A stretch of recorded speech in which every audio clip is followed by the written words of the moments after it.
The House will come back to order. Majority Leader Eskar. Thank you, Mr. Speaker. I move to proceed out of order for consideration of Senate Joint Resolution 19. You have heard the motion. Seeing no objection, we will proceed out of order for immediate consideration of Senate Joint Resolution 19. Representative Pilton. Thank you, Mr. Speaker. We have a joint resolution we'd like to have read. Great. Do you mind moving it? I move SJR 19. Mr. Gregorio. SJR 2119 by Senator Sonnenberg, also Representatives Pelton and Holtorf, concerning the designation of a portion of United States Highway 138 as the Jack Annan Mr. NJC Memorial Highway. Whereas John Jack L. Annan, affectionately known to many as Mr. NJC, was born on May 17, 1933 in LaSalle, Colorado, to John and Zua Annan. And whereas Jack Annan was a highly educated man, having attended LaSalle School through the 9th grade, graduating from College High School in Greeley in 1951, graduating from Colorado A&M College in 1955, with a degree in vocational agriculture and earning his master's degree in education in 1966. And whereas Jack Annan met his wife Florence Annan in high school, and she would become his wife on September 19, 1954. The inseparable couple would be together for 66 years. And whereas, after graduating from Colorado A&M, Jack Annan received an ROTC commission in the United States Army and went on to serve 6 months on active duty at Aberdeen Proving Grounds in Aberdeen, Maryland. And whereas, after earning his master's degree, Jack and Florence Annan moved to Sterling, Colorado, where Jack began teaching in the Northeastern Junior College Agricultural Department, where he was instrumental in organizing the Aggies Club in 1968. And whereas Jack Annan was loyal to the Northeastern Junior College, taking on the roles of vocational counselor in the admissions office in 1970 and part-time executive director of the NJC Alumni Association in 1996. And since 2000, he worked with a committee to organize the NJC Alumni Heritage Center, continuing to be a pillar of his community all the while. And whereas Jack Annan was also instrumental in organizing the Colorado Young Farmers Educational Association, where he served as executive secretary from its creation until 2015. And whereas Jack Annan was a member of the Sterling Lions Club, a lifelong member of the Sterling Elks Lodge, and a member of the Sterling Masonic Lodge as his 32nd degree Scottish Rite Mason, and a member of the Sterling First Presbyterian Church, where he served as an elder. And whereas Jack Annan received a number of recognitions and awards, including Outstanding Lion of the Year, Logan County Citizen of the Year, and Merit Award for Outstanding Service to Vocational Education. And whereas a bronze statue of Jack Annan was erected on the Northeastern Junior College campus in 2004, recognizing him as Mr. NJC. And whereas Jack Annan passed away at the age of 87 on Tuesday, April 20th, 2021, in Windsor, Colorado, while surrounded by his loving family. And whereas Jack L. Annan was a dedicated leader, educator, servant, mentor, father, and grandfather who had a profound influence on the members of his community. Jack was a friend to all and always made an effort to learn about each person and help them achieve their goals. His passion for education and advocacy will continue to inspire many and shall not be forgotten. Now, therefore, be it resolved by the Senate of the 73rd General Assembly of the State of Colorado, the House of Representatives concurring herein, that the portion of United States Highway 138 from the intersection of United States Highway 138 and North 2nd Street in Sterling, Colorado, to the intersection of United States Highway 138 and Pioneer Road be designated as the Jack Annan Mr. NJC Memorial Highway, and that the Colorado Department of Transportation may accept and expend gifts, grants, and donations for the purposes of the initial placement of signs to mark United States Highway 138 from the intersection of United States Highway 138 and North 2nd Street in Sterling, Colorado, to the intersection of United States Highway 138 and Pioneer Road as the Jack Annan Mr. NJC Memorial Highway. 3, that the Colorado Department of Transportation may explore a cooperative agreement with the Board of County Commissioners for Logan County for the maintenance of signs marking Jack Annan Mr. NJC Memorial Highway. Be it further resolved that copies of this joint resolution be sent to Florence Annan, Bill Annan, Sherry Talbot, the Northeastern Junior College Alumni Association, and Northeastern Junior College President Jay Lee. Representative Pilton. Thank you, Mr. Speaker. You guys can sit down if you'd like. Jack Annan started his ag teaching career in 1957 in New Raymer as an ag teacher. In 1966, he received his master's degree, and at that time, he joined the ag department at NJC. In 1969, Jack Annan helped bring the Colorado Young Farmers Education Association into existence. From its inception until now, he had been the only executive secretary. Jack also helped create the NJC Alumni Association in 1983. He's been named to the Colorado Vocational Hall of Fame, NJC Agriculture Hall of Fame, the Colorado FFA Ag Hall of Fame, plus a whole slew of other local, state, and regional recognitions. Jack was fondly referred to as Mr. NJC for a number of years. Jack was a humble man that did his day-to-day work in a most modest way. Thank you, Representative Pelton. Representative Holtorf. Thank you, Mr. Speaker, and thank you for your leadership.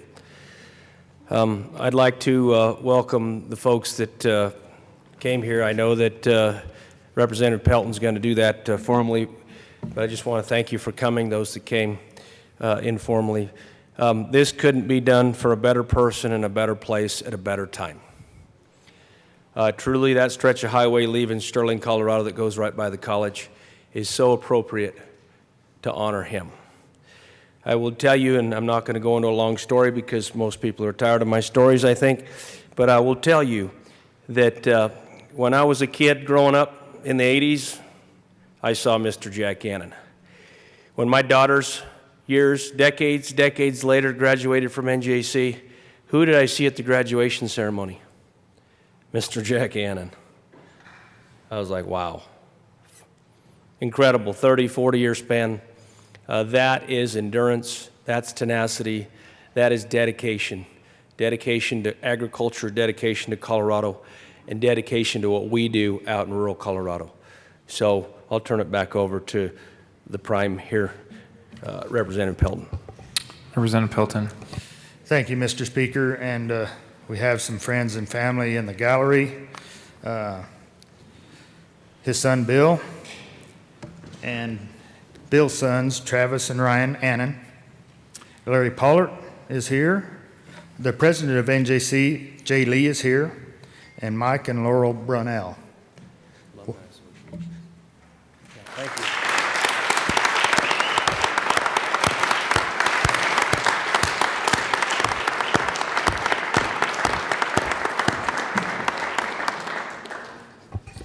Thank you very much for being here, and welcome to the People's House. Is there further discussion? Representative D. Valdez. Thank you, Mr. Speaker, and I want to thank the sponsors of this resolution for bringing this forward. For a legend, Mr. Jack Annan. I met Jack at the Colorado State Fair, where he continued to advocate for agriculture, but not only that, for leadership, for our state and his community. And with that, I want to thank the family who will continue on his legacy each and every day. Not only standing up for ag and standing proud of who you are and where you come from and how important our natural resources are, but also the next generation of agriculture, our FFA and our future farmers in America, but also those who continue to know where your food comes from. So stand up and stand proud of where you come from, but also to the family. Thank you. And God bless. Seeing no further discussion, the House is going to stand in a brief recess to allow for Senator Sonnenberg to address the body. The House will be in a brief recess.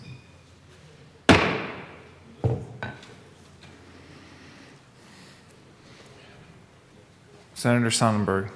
Thank you, Mr. Speaker, Madam Majority Leader, members. Thank you so much for the opportunity to be a part of this celebration. When we ran this in the Senate, they were busy preparing for the funeral, unable to attend the Senate aspect of this. But I want to give you a little more personal story so you understand actually who Jack Annan was.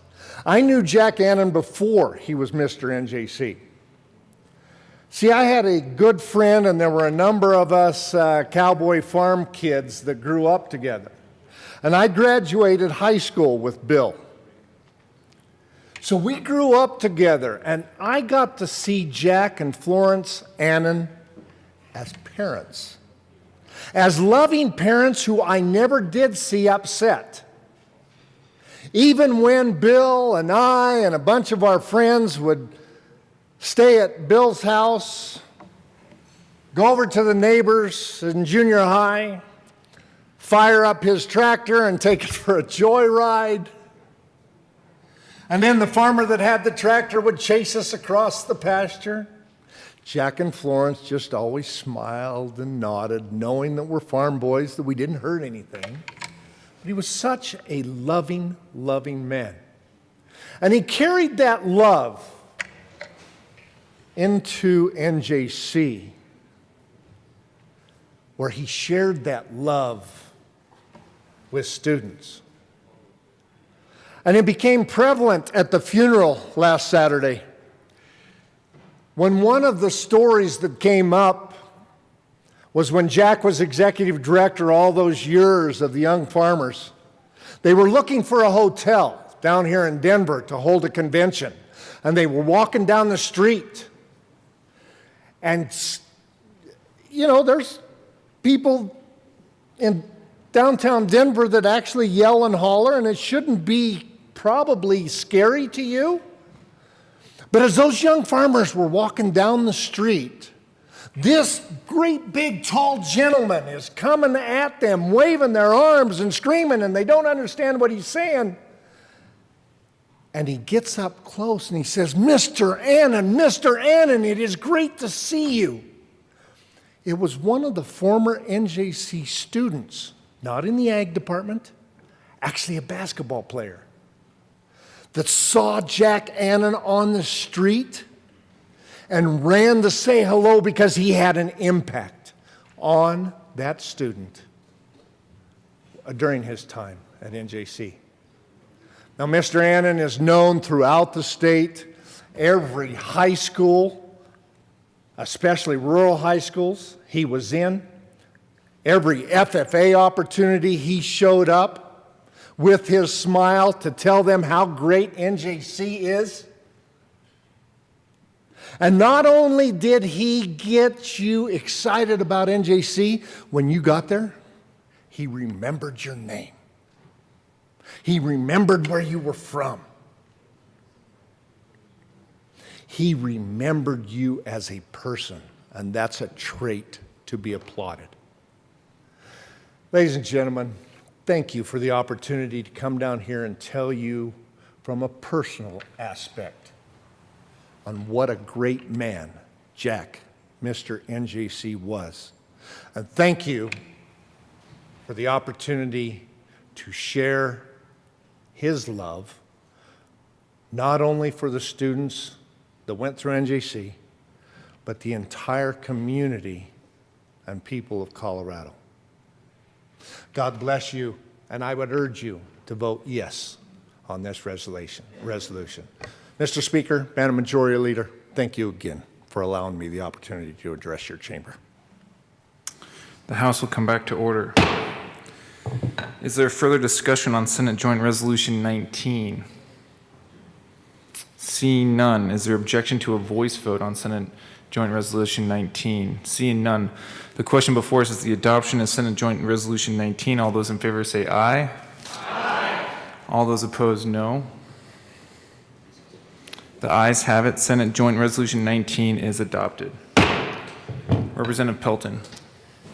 Thank you, Mr. Speaker. I'd ask that the morning roll call be added to this resolution. Seeing no objection, the morning roll call will be added as co-sponsors.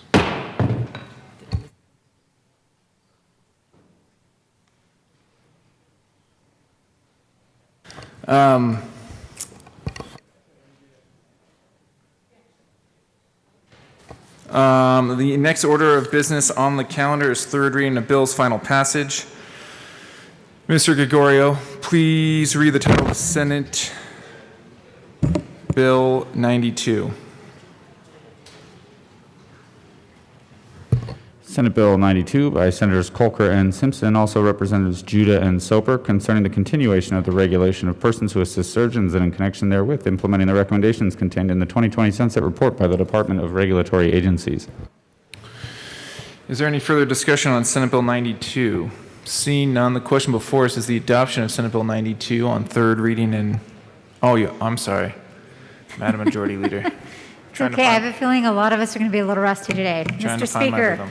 I move for the passage of Senate Bill 92 on third reading, final passage. All right, let me try that again. You've heard the motion. Is there any further discussion? Seeing none, the question before us is the passage of Senate Bill 92. Mr. Gregorio, please open the machine, and members, please proceed to vote. For those participating remotely, Representative Burnett, how do you vote? Yes. Representative Burnett votes yes. Representative Judah, how do you vote? Yes. Representative Judah votes yes. Representative Van Winkle, how do you vote? Yes. Representative Van Winkle votes yes. Representative Sandridge, how do you vote? Yes. Representative Sandridge votes yes. Representative Exum, how do you vote? Yes. Representative Exum votes yes. Representative McLaughlin, how do you vote? Yes. Representative McLaughlin votes yes. Yep. Mr. Minority Leader. Please close the machine. With 62 aye votes, no votes, and 3 excused, Senate Bill 92 is adopted.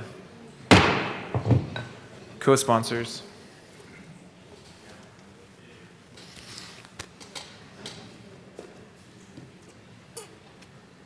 Representative Exum, co-sponsor. Please close the machine. Mr. Gregorio, please read the title to House Bill 1285. House Bill 1285 by Representatives Benavides and Harrod, also Senators Hawkes, Lewis, and Buckner, concerning the allocation of general fund money to provide support to creative art industries and in connection therewith making an appropriation. Majority Leader Escar. Thank you, Mr. Speaker. I move for the passage of House Bill 1285 on third reading and final passage. The question before us is the adoption of House Bill 1285 on third reading and final passage. See no further discussion. Mr. Gregorio, please open the machine, and members, please proceed to vote. Representative Burnett, how do you vote? Yes. Representative Burnett votes yes. Representative Judah, how do you vote? Yes. Representative Judah votes yes. Representative Van Winkle, how do you vote? No. Representative Van Winkle votes no. Representative Sandridge, how do you vote? No. Representative Sandridge votes no. Representative Exum, how do you vote? Yes. Representative Exum votes yes. Representative McLaughlin, how do you vote? Yes. Representative McLaughlin votes yes.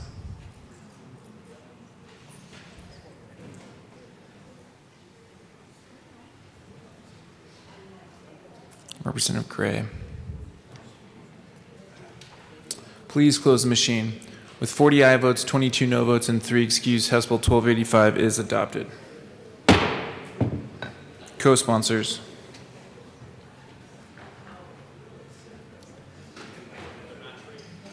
Representative Burnett, Judah, Exum, co-sponsor.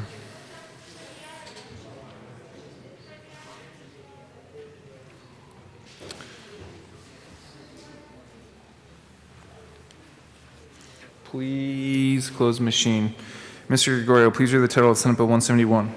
Senate Bill 171 by Senator Gardner, also Representative Snyder and Soper, concerning the Uniform Fiduciary Income and Principal Act.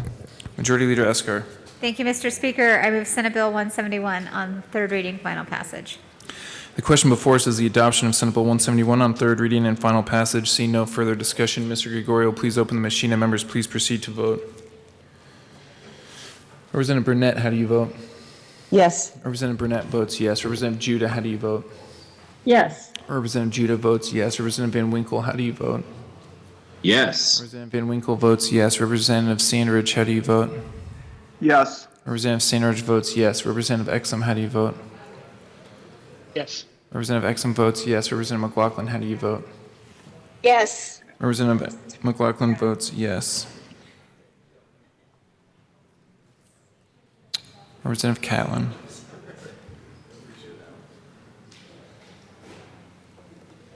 Please close the machine. With 62 aye votes, no votes, and 3 excused, Senate Bill 171 is adopted. Co-sponsors. Representative Van Winkle, co-sponsor.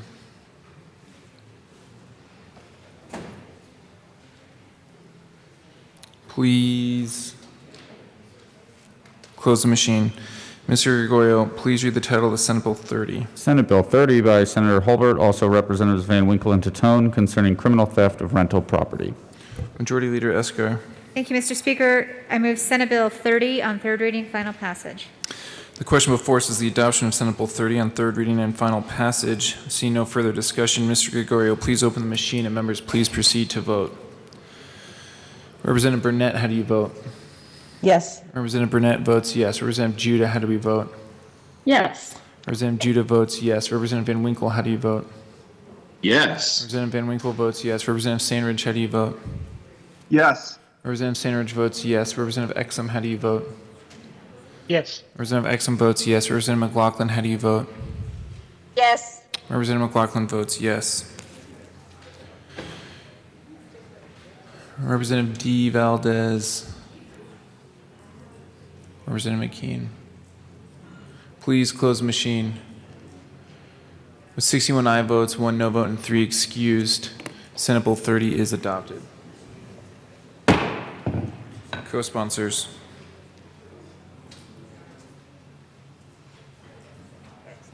Representative Exum and Sandridge, co-sponsor.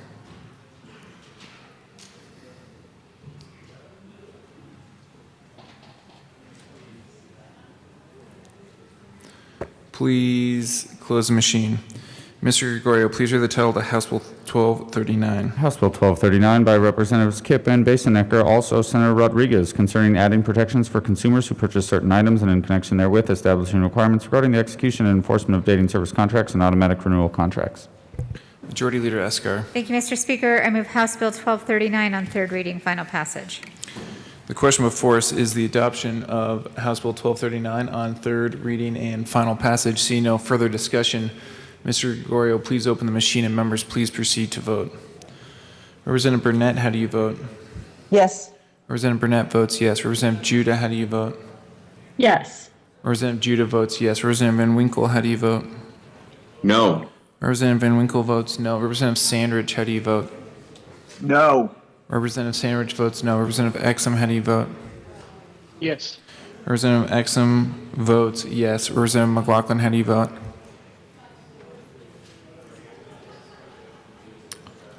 Sorry, I missed that. Representative McLaughlin.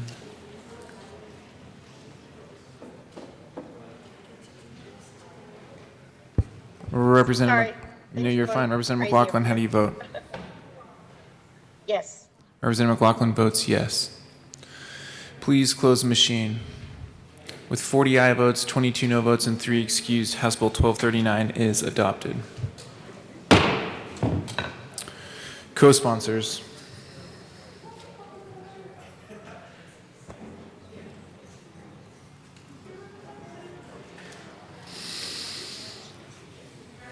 Please close the machine.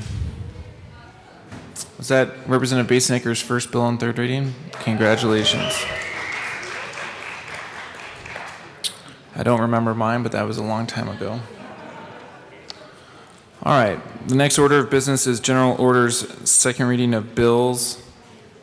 Representative Kennedy. Thank you, Mr. Speaker. I move the House now resolve itself into the Committee of the Whole for consideration of general orders. Members, you have heard the motion. Seeing no objection, Representative Kennedy will take the chair.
required distributions. The committee will come to order. With your unanimous consent, the bills will be read by title unless there's a request for reading a bill at length. Committee reports are printed and in your bill folders. Floor amendments will be shown on the screen and on your iPads. Bills will be laid over upon the motion of the majority leader and the coat rule is relaxed. Mr. Gregorio, please read the title of Senate Bill 162. Senate Bill 162 by Senator Gardner, also Representatives Snyder and Soper, concerning spendthrift provisions in trust pursuant to the Colorado Uniform Trust Code. Representative Snyder. Thank you, Mr. Chair, and I can't tell you what a great honor it is to work with you, sir. Oh man, what an honor it is for me. Thank you. And with that, I will move Senate Bill 162. To the bill. Thank you. Well, folks, I guess the one in a long line of bills this year that are basically filling in some of the gaps that were left in 2018 when Colorado adopted the Uniform Trust Act. So this was specifically Part 5 left out because there was work to be done. So as usual, great practitioners and really learned attorneys from the bar and several sections got together and figured out a way to, one, preserve existing Colorado law so that trust executed in the past will have the same rules that they've always worked under. But this created a couple of new exceptions for Colorado law. And with that, I'll turn it over to my great co-sponsor. Representative Soper. Thank you, Mr. Chair, and it's an honor to serve with you. Honor to serve with you. So by adding Part 5 of the Uniform Trust Code to Colorado's Uniform Trust Code in law, what we're doing is when we're talking about spendthrift trusts, remember spendthrift trust prevents a beneficiary from transferring or assigning a beneficial interest to a creditor. It would allow the invasion of that for child support. And then there's a little bit of a slight catch-all provision for when it concerns abuse, but it's primarily child support. And then when we're talking discretionary trusts, it allows for creditors to be able to attach some of the income.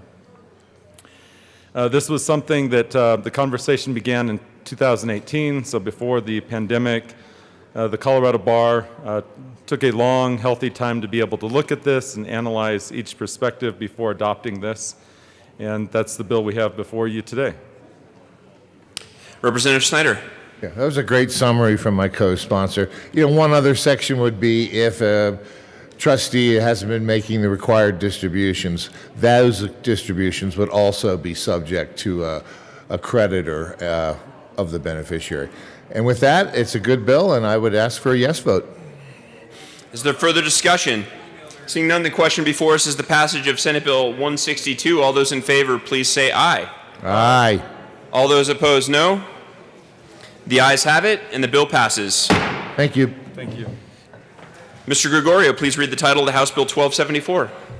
House Bill 1274 by Representative Titone, also Senators Zenzinger and Heisey, concerning the beneficial use of unused state-owned real property in connection therewith, directing the Department of Personnel to inventory such property and use such property to promote affordable housing and renewable energy development. Representative Titone. Thank you very much, Mr. Chair. I move House Bill 1274 and the Business Affairs and Labor Committee report. To the committee report. Thank you, Mr. Chair. In the committee report, we addressed some concerns that some of the members of the Business Committee as well as the Capital Development Committee had with the bill, and we changed a few things around. So we made it so that way the CDC has the authority to approve the different projects that DPA will be looking at. And we also changed it so that way the money that comes for these projects goes in through the regular appropriation process and not through a supplemental process. We also added in child care facilities and mental and behavioral health facilities. And we excluded higher education from the bill to make sure that higher education, if they have properties, that this is not going to be used in this program. I ask for an aye vote. Representative Van Beber.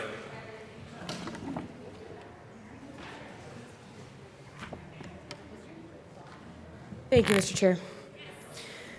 We spent a lot of time in the last 2 days talking about access, opportunity, the ability to allow the taxpayer to receive the necessities that they need to survive.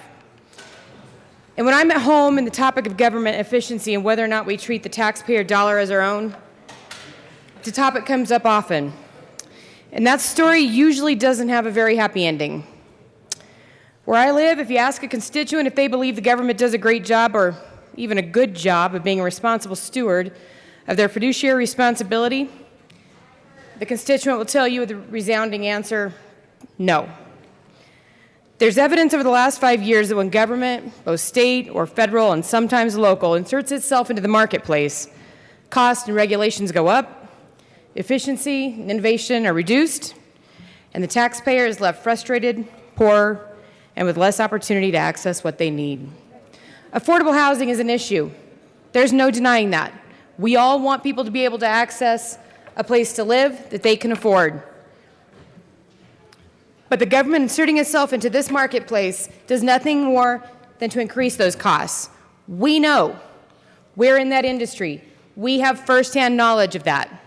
I spent over a decade of my life working with properties, owning properties, and now over the last 20 years, building properties. So when it comes to unused state-owned real estate and real property, I should say we define them as they really are. This bill calls it state-owned. They are not state-owned. They are taxpayer-owned. And the bottom line is unused lands and buildings should be sold and the money returned to the taxpayers. I ask for a no vote. Representative Amable. Thank you, Mr. Chair. I just wanted to mention that in the committee, we added an amendment to the bill, which was welcomed by the sponsor, which said you could also use these unused properties for mental health and behavioral health residency programs. And I know you all are really interested in working on mental health and making sure that we have the resources that we need in our state. And one of the big things that we're missing is mental health beds. And so we were able to add that to this bill. And I hope for that reason alone that you all will be a yes vote. Thank you. Is there further discussion on the committee report? Representative Rich, would you prefer to wait till the bill? Yeah. It's fine either way, whatever you prefer. Okay, is there any further discussion on the committee report? Seeing none, the question before us is the adoption of the Business Affairs and Labor Committee report. All those in favor, please say aye. Aye. All opposed, no? No. The ayes have it, and the committee report passes. To the bill, Representative Titone. Thank you, Mr. Chair. So, to the bill now, we're talking about unused property for the state. And yeah, the state property is the people's property, and that's why this program is for beneficial use for the people of Colorado. And the beneficial uses we're talking about here are affordable housing. We're talking about renewable energy. We're talking about childcare, and we're talking about mental health facilities. This is what this program is meant to do, is to take property that the state is not using and to use it for a beneficial use for the state of Colorado. This program is being administered by the Department of Personnel and Administration, which we call DPA around here. And this is going to be a success for the state to make sure we're not sitting on this property and we're actually using it. Any costs associated with the due diligence work, including property appraisals and surveys, will be requested through the regular budget process. And due to the timing and the need to address opportunities in an expedient manner, requests for additional funds may come through through the CDC to make sure we can get those on the budget. Unless otherwise required by the state statute or federal rule, future proceeds from the lease or sale of property under the program will be deposited in a newly created, unused, state-owned real property fund for the purpose of funding and maintaining and improving those state-owned properties, as well as the ongoing administration to the program. The bill also specifies that any revenue from the lease of the parking lot adjacent to the governor's mansion will instead be deposited into the existing governor's mansion's maintenance fund to further decrease the mansion's dependence on state funds for facilities and grounds maintenance. I urge you to vote yes on this bill so we can get some more property available to help the people of Colorado. Thank you. Representative Rich. Thank you, Mr. Chair. This was first presented to the Capital Development, and I was one of 2 that voted against this bill. This is an extra layer of bureaucracy that is not needed, and I'm asking for a no vote. Representative Lynch. Thank you, Mr. Chair.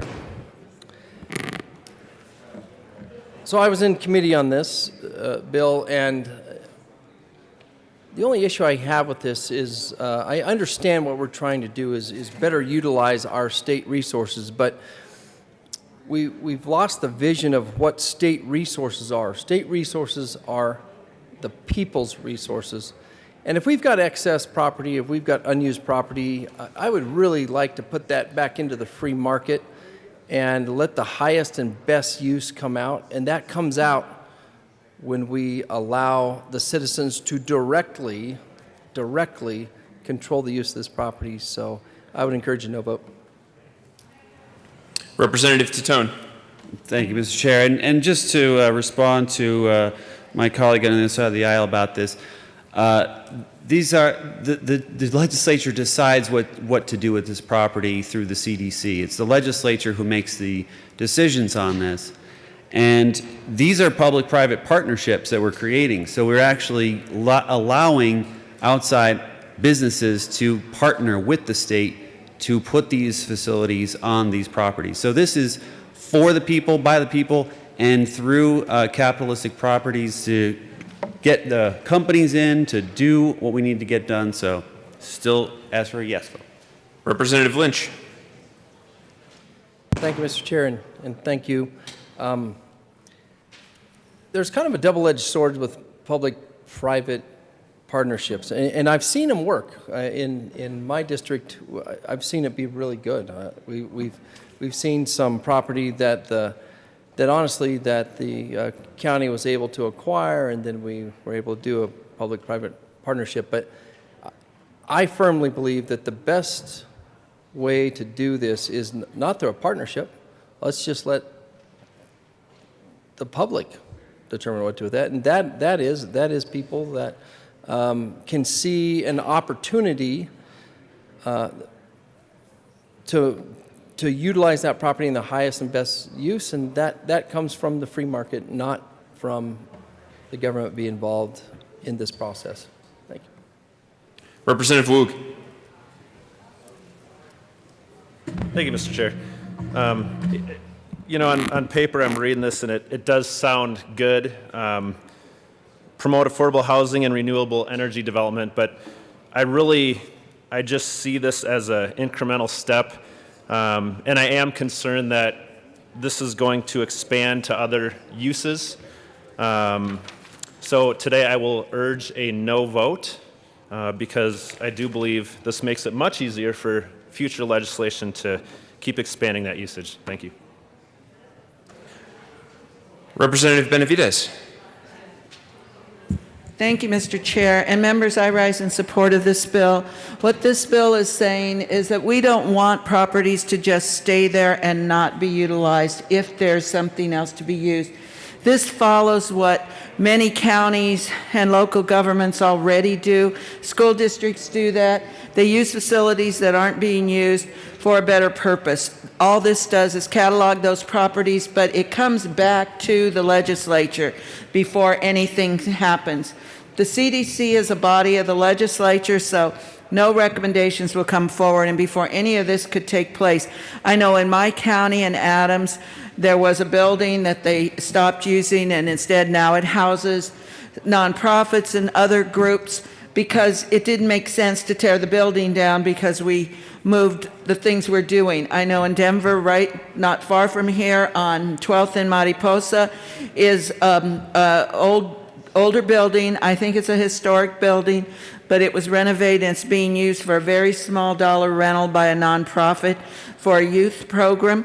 So this follows a process that many have used. It's not unique, it's not new, and it comes back to the legislature. So I think it's a good use of evaluating and inventorying those buildings. So I commend the sponsor for doing this, and I support the bill and urge your support. Representative Rich. I want to thank my colleague for making my point. It's going to come back to the capital development and to the General Assembly anyway. This is an extra step that's not needed. Please vote no. Representative Will. Thank you, Mr. Chair. It's an honor to serve with you. It's an honor to serve with you. And I was going through the bill, and I want to thank the sponsor as the definition of unused state-owned real property, because I was a little bit panicked that it might apply to my own career, but it's exempted, so it's not including the Division of Parks and Wildlife and the Department of Natural Resources, and not including any state land board lands.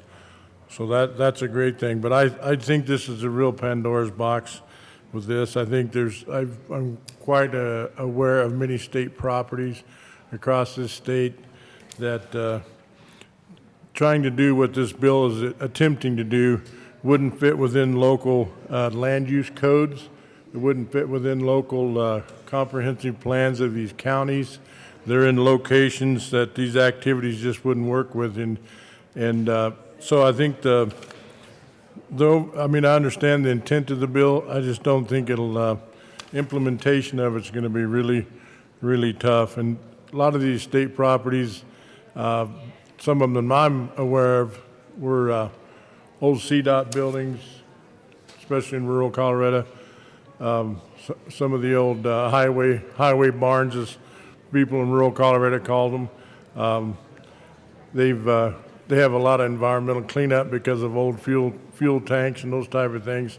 Sometimes those properties, the cleanup's worth far more than what you can do to make them usable for this type of activity. So I'm a strong no vote on this bill. Thank you. Seeing no further discussion, the question before us is the passage of House Bill 1274 as amended. All those in favor, please say aye. All opposed, no. The ayes have it, and the bill passes. Majority Leader Escar. Thank you, Mr. Chair. I move to lay over House Bill 1150 until Monday, May 7th. Seeing no objection, the bill will be laid over. I'm sorry? Oh, Mr. Gregorio is telling me that Monday is May 10th. Awesome. Monday, May 10th, please. Seeing no objection, the bill will be laid over as requested by the Majority Leader. Majority Leader Escar. Thank you, Mr. Chair. Let's try this again. I move to lay over House Bill 1065 until Monday, May 10th. Seeing no objection, the bill will be laid over as requested by the Majority Leader.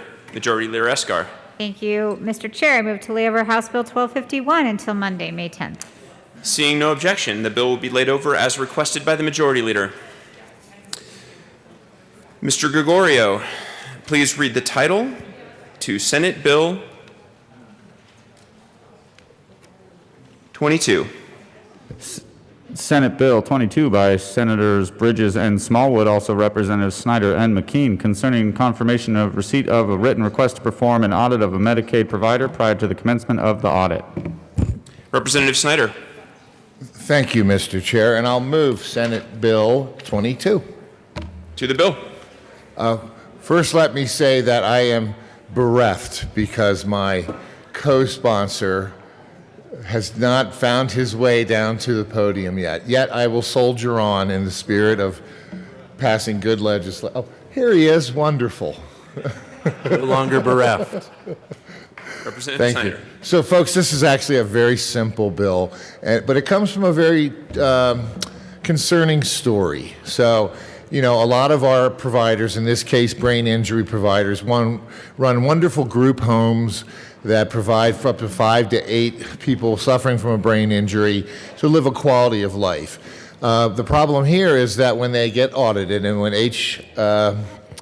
HCPF gets audited by the feds, they have to take that audit down to the provider level. And when an audit is issued, they send out an email telling the provider what's going to happen. And it really resulted in a tragic case which has led to this bill. So I will pass it over to my capable, more than capable co-prime sponsor. Minority Leader McKean. Thank you very much, Mr. Chair. It's an honor to serve with you. It's an honor to serve with you. So what happened was something that we all just could not imagine, which is that email went into a spam folder, and they didn't have time once they found it to respond because all of the deadlines had passed. And guess what happened?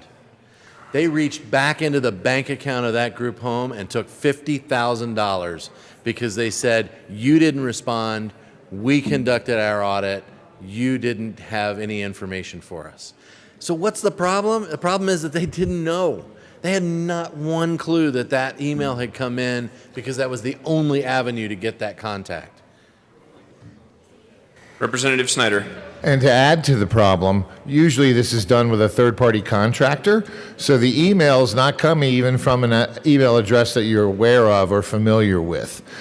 So really, all this bill does is require the state agencies to not only provide notice through an email, but also through traditional certified mail, which had been their practice for many, many years. This will give them that assurance that they're getting it in a timely fashion and that they can respond. Minority Leader McKean. Thank you so much. Really, truly, it's just the determination, the make positive contact. Make sure that they know, make sure that they have time to respond, because these are services that matter to people's lives. This matters to the quality of life that a lot of these individuals need, deserve, and they don't need to be impinged by a mere bureaucratic moment, which is, oh, we're sorry you didn't get your email, didn't get contact with us. Positive contact is necessary. We urge an aye vote. Please. Seeing no further discussion, the question before us is the passage of Senate Bill 162. All those in favor, please say aye. Aye. All those opposed, no. The ayes. I'm sorry. Oh, I'm terribly sorry. I misspoke. The motion was on Senate Bill 22. I'll just call the vote one more time just to be safe. The question before us is the passage of Senate Bill 22. All those in favor, please say aye. Aye. All opposed, no. No. The ayes have it, and the bill passes. Thank you, Mr. Gregorio. Apparently, you did better on limited sleep than I did. Majority Leader Escar. Thank you, Mr. Chair. I move to lay over House Bill 1278 until Monday, May 10th, not 7th. Seeing no objection, the bill will be laid over as requested by the Majority Leader. Majority Leader Escar. Thank you, Mr. Chair. I move the committee rise and report. Seeing no objection, the committee will rise.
The House will come to order.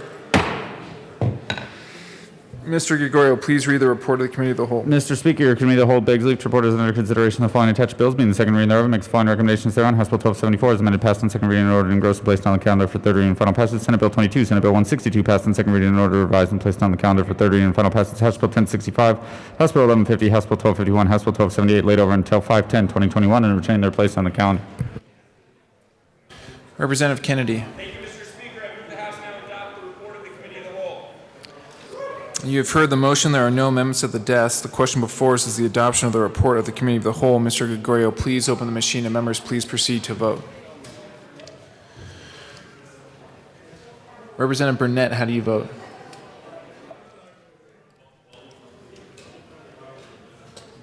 Representative Burnett, are you having trouble hearing?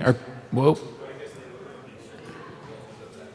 All right. People participating remotely, can you hear me? Awesome. Okay. Representative Burnett. Yes. Okay. Representative Burnett, how do you vote? I think you voted yes. Did you vote yes on the report of the committee of the whole? Okay. Mr. Speaker, I think that was Representative McLaughlin, and Burnett says she cannot hear anything. Okay. That was not me.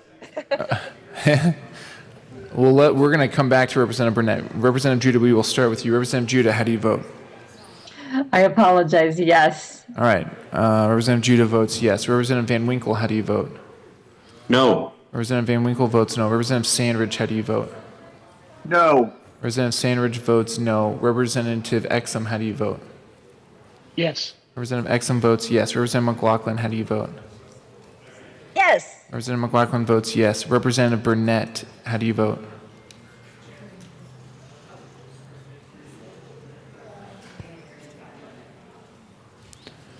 Representative Burnett, give us a thumbs up if you can hear us.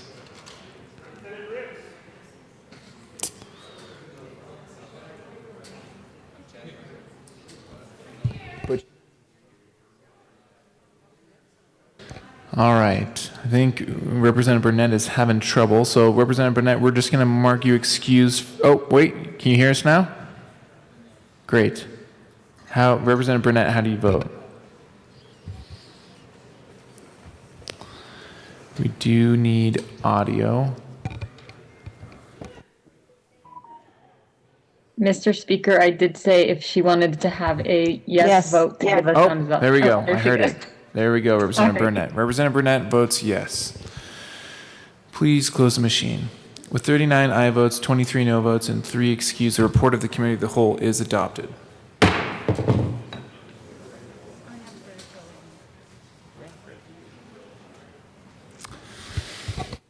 Mr. Gregorio, reports of committees of reference.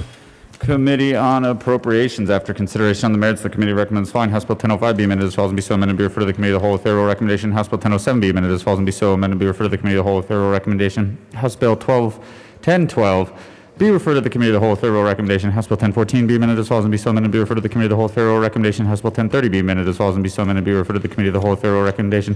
House Bill 1085 be amended as follows and be so amended and be referred to the committee of the whole with favorable recommendation. House Bill 1110 be amended as follows and be so amended and be referred to the committee of the whole with favorable recommendation. House Bill 1166 be amended as follows and be so amended and be referred to the committee of the whole with favorable recommendation. House Bill 1194 be amended as follows and be so amended and be referred to the committee of the whole with favorable recommendation. House Bill 1214 be amended as follows and be so amended and be referred to the committee of the whole with favorable recommendation. House Bill 1215 be referred to the committee of the whole with favorable recommendation. House Bill 1228 be amended as follows and be so amended and be referred to the committee of the whole with favorable recommendation. House Bill 1250 be amended as follows and be so amended and be referred to the committee of the whole with favorable recommendation. House Bill 1255 be amended as follows and be so amended and be referred to the committee of the whole with favorable recommendation. House Bill 1257 be amended as follows and be so amended and be referred to the committee of the whole with favorable recommendation. Senate Bill 104 be referred to the committee of the whole with favorable recommendation. Senate Bill 244 be referred favorably to the Committee on Legislative Counsel, Committee on Energy and Environment. After consideration on the merits, the committee recommends following. House Bill 1286 be amended as follows and be so amended and be referred to the Committee on Finance with favorable recommendation. Thank you, Mr. Gregorio. Majority Leader Escar. Thank you, Mr. Speaker. I move to proceed out of order for immediate consideration of special orders, second readings, May 7th at 11:02 a.m. With the following bills? Great. Majority Great. Leader Escar. With the following bills, folks: House Bill 1012, House Bill 1014, House Bill 1030, House Bill 1085, House Bill 1110, House Bill 1166, House Bill 1228, Senate Bill 104, House Bill 1293, House Bill 1284, House Bill 1214.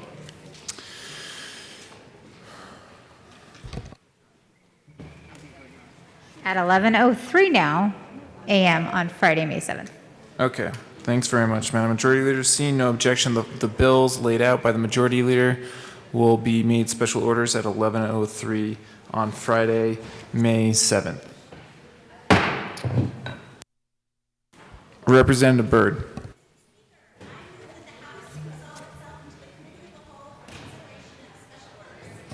You have heard the motion. Seeing no objection, Representative Byrd will take the chair.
The committee will come to order.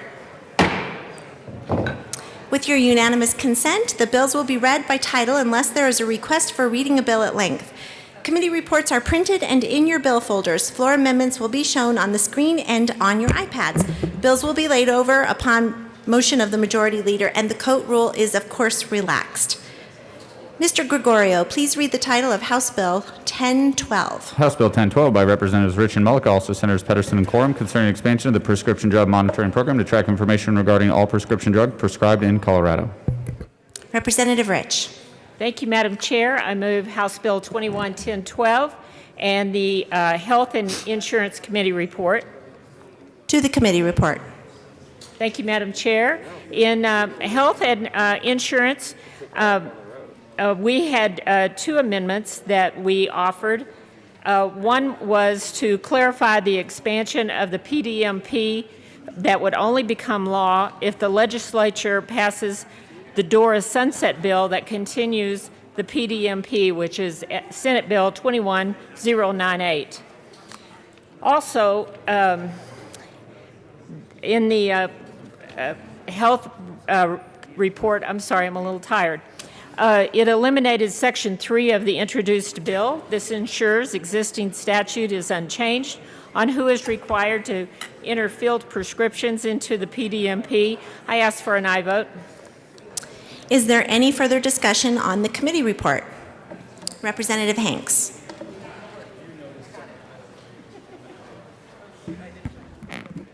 Thank you, Madam Chair. I am a member. I heard this bill 1022, I beg your pardon, 1012 on the Health and Insurance Committee.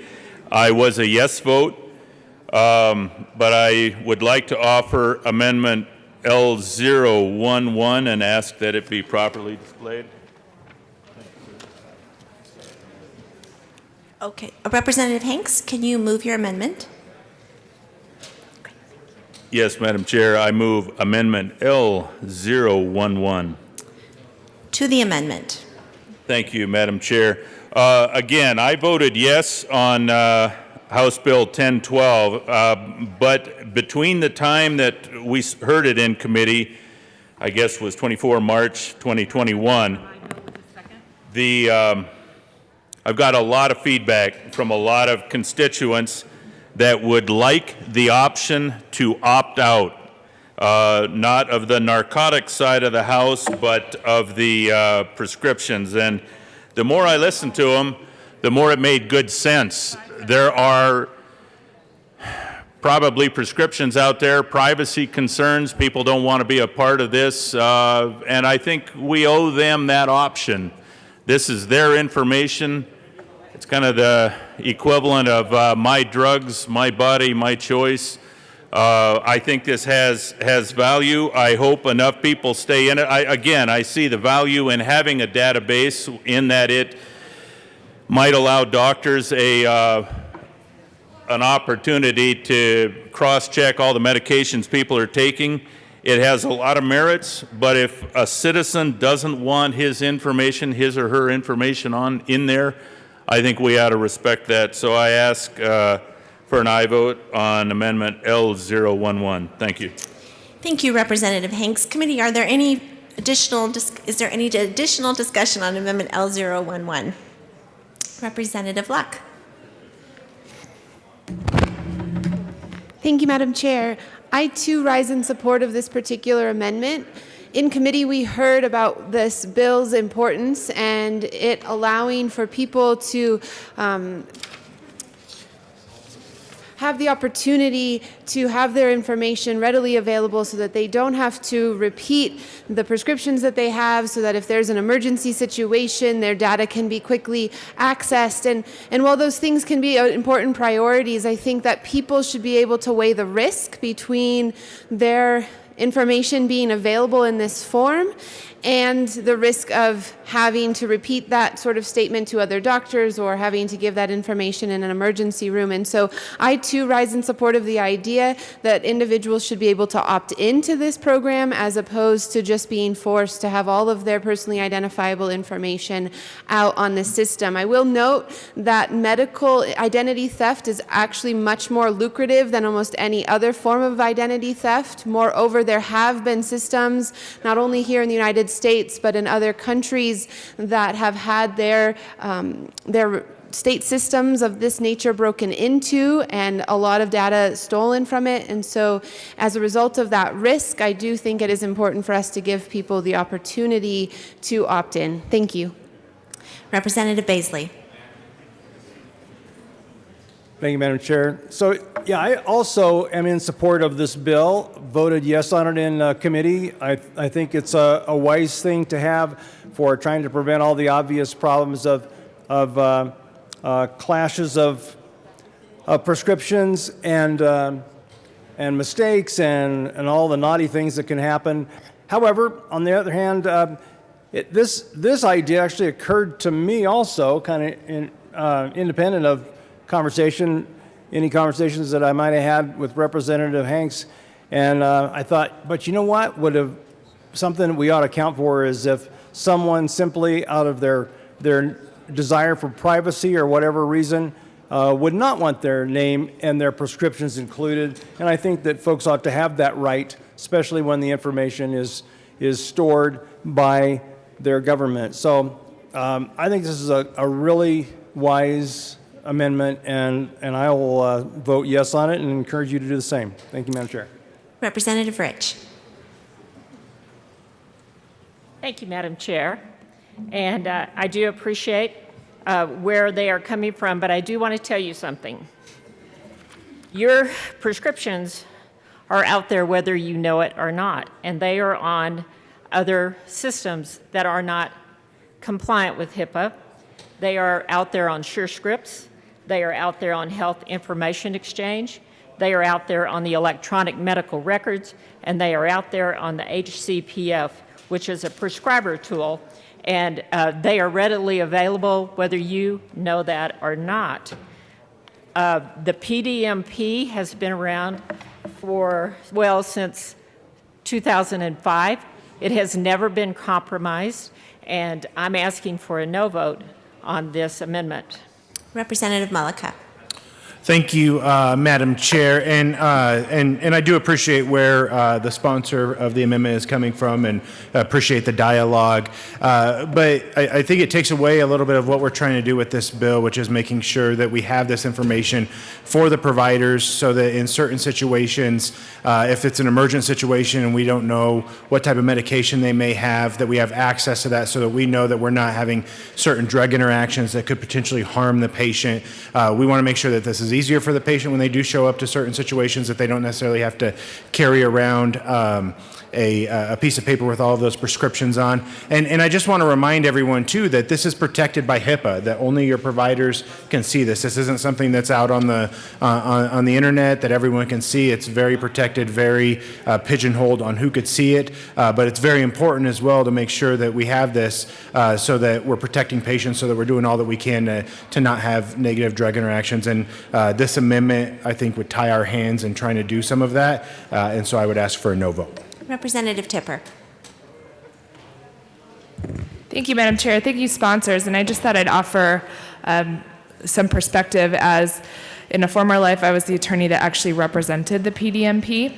And so understanding what that program looks like, as their attorney, we fiercely protected the confidentiality of the information. I mean, we would get subpoenas and we would defend against those subpoenas. The staff at the PDMP is extremely committed to the integrity of the information, because it cannot accomplish the goals that existing law and this legislation have if that's taken lightly in any way, shape, or form. So I have absolute confidence that the PDMP will continue to uphold its rules in terms of fiercely protecting the confidentiality of that information, the identity of individuals. And it's not just HIPAA, it's actually born into the statute of the PDMP. It is the crux of the PDMP that it has to be protected information. Representative Hanks. Thank you, Madam Chair, and I greatly appreciate the expertise and the testimony of the supporters of 1012. And again, I'm a supporter of 1012. I think it's a good idea. I've gone to the doctor or a different doctor and couldn't remember all the meds that I was taking, and I can see the value of this, but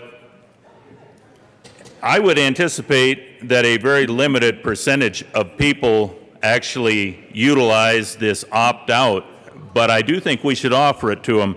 And with regards to privacy or security of different databases and HIPAA and so forth, I'd like to believe it, and I know our Social Security numbers are scattered from here to China, and that's a problem. I know my security clearance ought to be highly secured.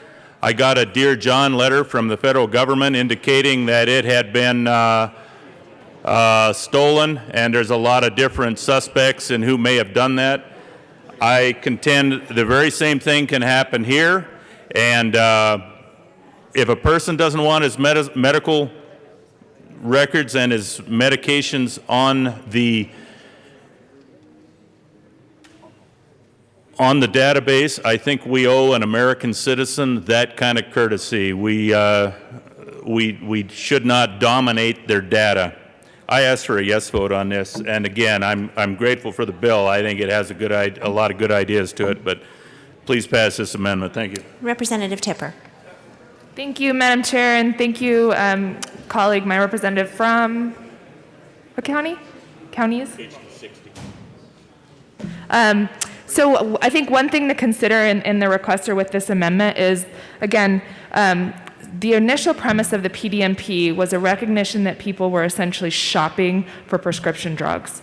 And so going up to crossing city lines, county lines, and either doing it for purposes of collecting and distributing, or essentially finding, unfortunately, unscrupulous physicians that were prescribing drugs in large quantities. So I think one of the consequences of the opt-out provision was, if you are someone that is essentially taking advantage or leveraging the idea of hopping around your community in order to get these quantities of prescription drugs, the physicians don't know that without the PDMP, and it would actually defeat that critical purpose, which is for a physician to be able to evaluate a patient and see before they write a prescription whether or not that patient has sought the same prescription within a period of time from numerous other doctors. So opting out actually, in my opinion, really defeats the entire core of the existing purpose and then what's trying to be accomplished here today. Representative Hanks. Thank you, Madam Chair, and thank you, Representative Tipper, for the expansion of your position. It is important to reiterate that this is not for narcotic substances. This can be, it explicitly keeps controlled substances off of this amendment. There's a problem, in my view, with how you just articulated what the problem may be, and that is some people may be shopping for medications, but I would say the gross majority of citizens that are seeking medical care that would want their information to be private are not shopping. They just want they don't want people in their business. I think that's a fairly reasonable American value. If it's not anybody else's business, why would we collect it and then have it on a database that is co-optable and prone to intrusion? I ask for an aye vote. Thank you. Is there any further discussion on the amendment? Representative Luck. Thank you, Madam Chair. Thank you, sponsors. Thank you, Representative Tipper, for that additional information. I still rise in support of this particular amendment because while information may be out there in other databases, it may be out there in other forms, it's not centralized. This would be one centralized database that individual hackers could be able to access all at once and be able to download huge quantities of data. And I will just say, according to the HIPAA Journal, medical breaches have been on the rise for over the past 10 years. The Office of Civil Rights publishes information pertaining to medical breaches and releases statistics involving breaches with 500 or more records breached. The website states, quote, between 2009 and 2020, 37 and 5 healthcare data breaches of over 500 or more records have been reported to the HHS Office for Civil Rights. Those breaches have resulted in the loss, theft, exposure, or impermissible disclosure of over 268 million records, healthcare records. This number reveals upwards of 87% of Americans have been affected by medical records breach. I think that we have to take this very serious security and privacy issue into account, and so therefore I do encourage us to be able to give people the right to choose whether or not they're going to opt into this program so as they can determine the risks and decide whether they want to see their data have breach from the centralized database or whether they want to have the benefits of this particular program. Thank you. Representative Rich. Thank you, Madam Chair, and thank you, Representative Luck. I want to remind people that we are talking about the prescriptions. We are not talking about the medical records. That is in a different database. It is not in the prescriptions. The PDMP has been in place since 2005. It has never been compromised. Now, if a doctor is behaving badly, he will lose his license and there will be a fine. I ask for a no vote. Representative Mullica. Thank you, Madam Chair. Not to belabor the point, but members, this information is out there already.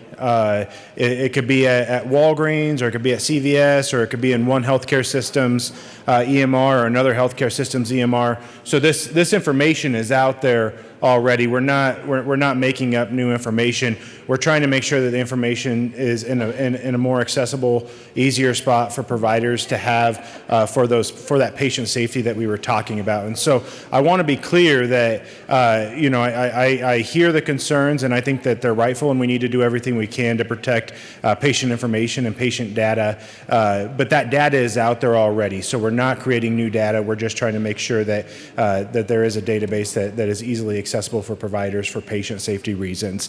And so again, we need to have this. It's a patient safety issue. That's a good bill. I think it sounds like there's some agreement that everyone thinks it's a good bill. We just need to be able to have the tools to make sure to implement it and have it do the job that we're intending it to do. And I think that this amendment makes that harder to do and maybe not as we can't get it as far or do the things that we actually want it to do. And so for that reason, I ask for a no vote. Members, is there any further discussion? Representative Luck. Thank you, Madam Chair.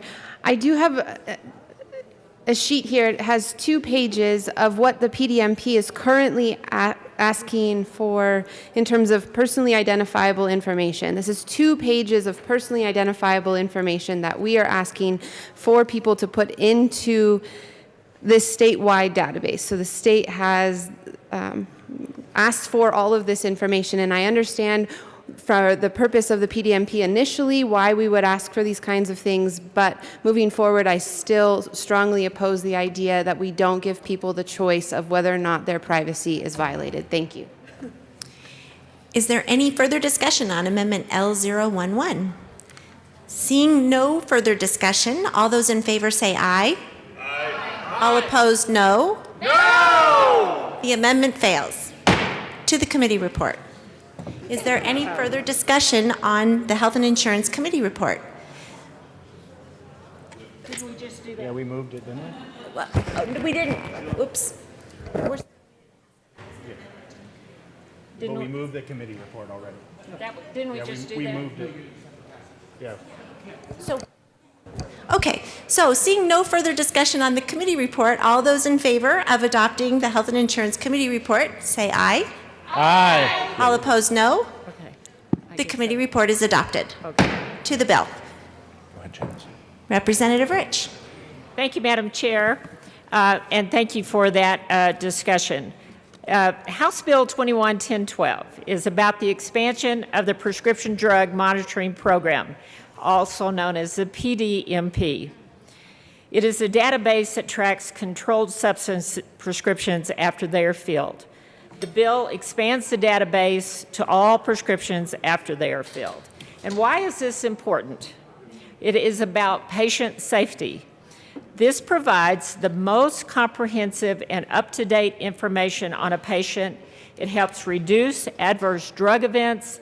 It positively impacts patient health by giving all information to your personal provider.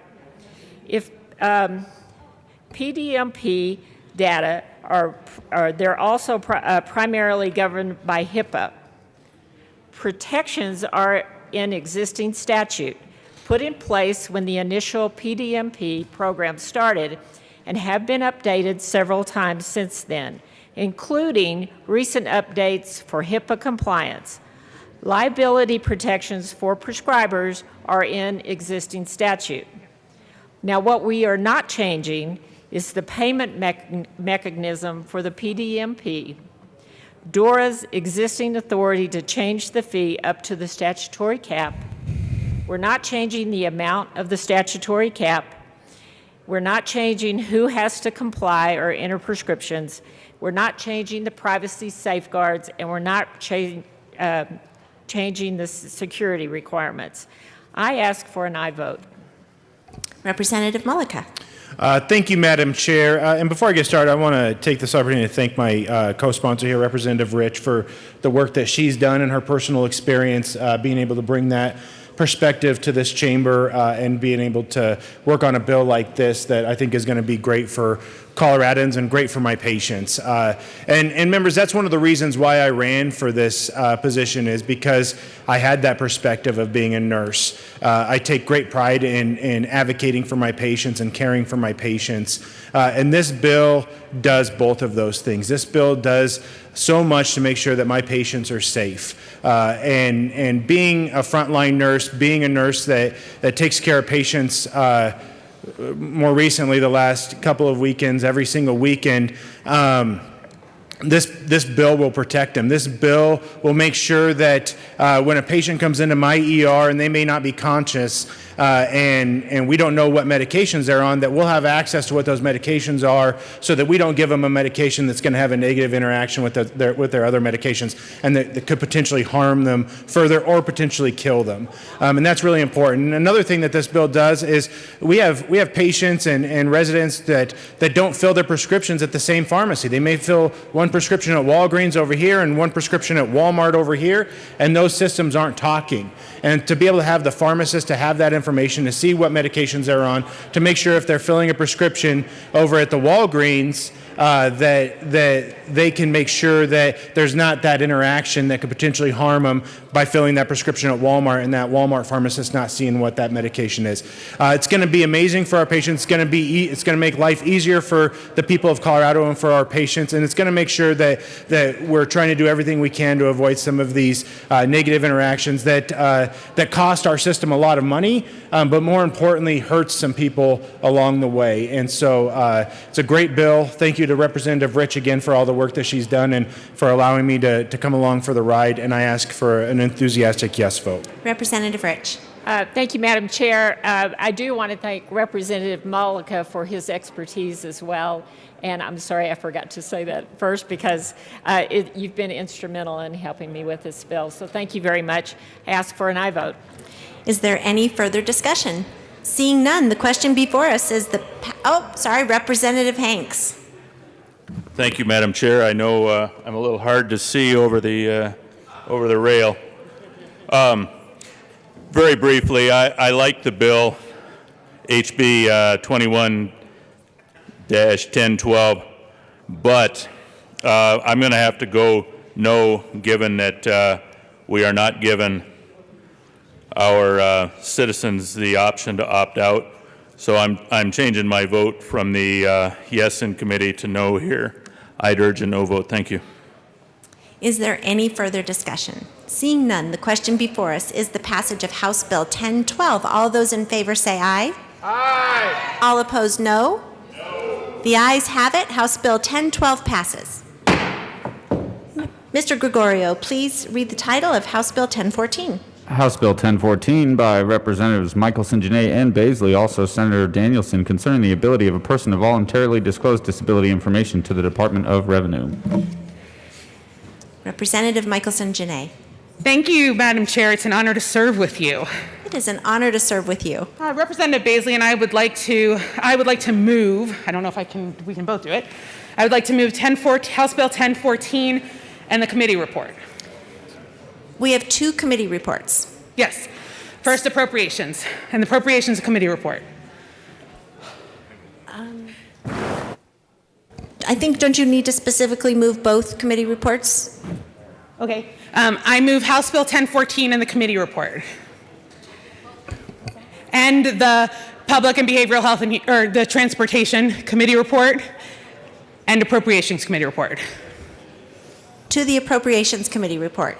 In appropriations, we put an appropriation for the program which we will talk about. I ask for an aye vote. Is there any further discussion on the Appropriations Committee report? Seeing none, the Appropriations Committee report is adopted. To the Transportation and Local Government Committee report. Thank you, Madam Chair. In the Transportation and Local Government Committee, we had a very robust conversation about this bill, and I'd just like to share a little bit about that conversation. This bill was brought to us by a young woman with cerebral palsy who was in high school at the time she brought it to me and you, Madam Chair, when she was still a high school student, and she is now a college student. And she was trying to move this concept across the nation. And so she was able to, since we have remote testimony options, she was able to remote in from college. We got to hear directly from her, and the Transportation Committee voted in support. All right, committee members, the question before us is the adoption of... It's to the committee report? Please don't move the committee report. All five? All three? Yeah, but this is the new one. So I gave you three. We have three. Are they all Great. I move amendment L008 to the committee report. Good thing we have people telling us what to do every moment.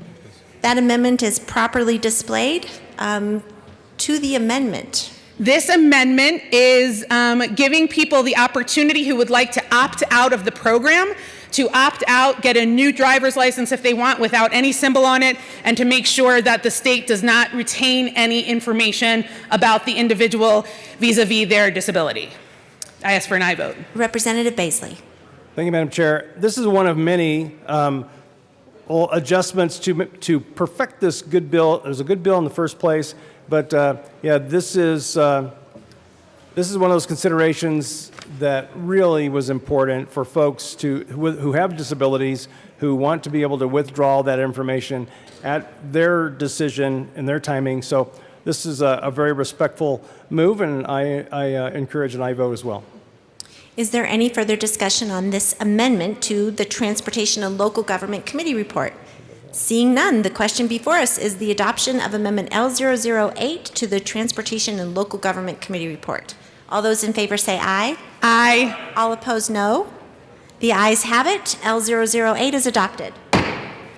To the committee report. We ask for an aye vote. Is there any further discussion on the committee report? Seeing none, the question before us is the adoption of the Transportation and Local Government Committee report. All those in favor say aye. Aye. All opposed, no.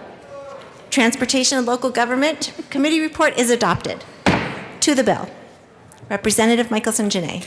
Thank you, Madam Chair. I move amendment L005 and ask that it be displayed.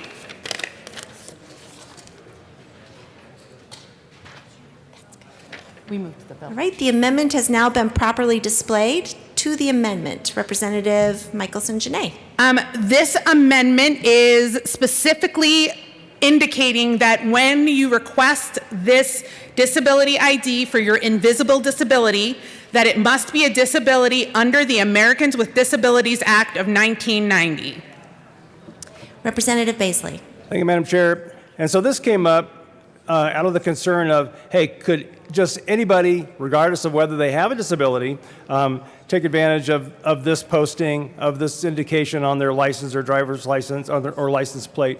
And so this would prevent that from happening. So I urge and I vote on this. Is there any further discussion on Amendment L005?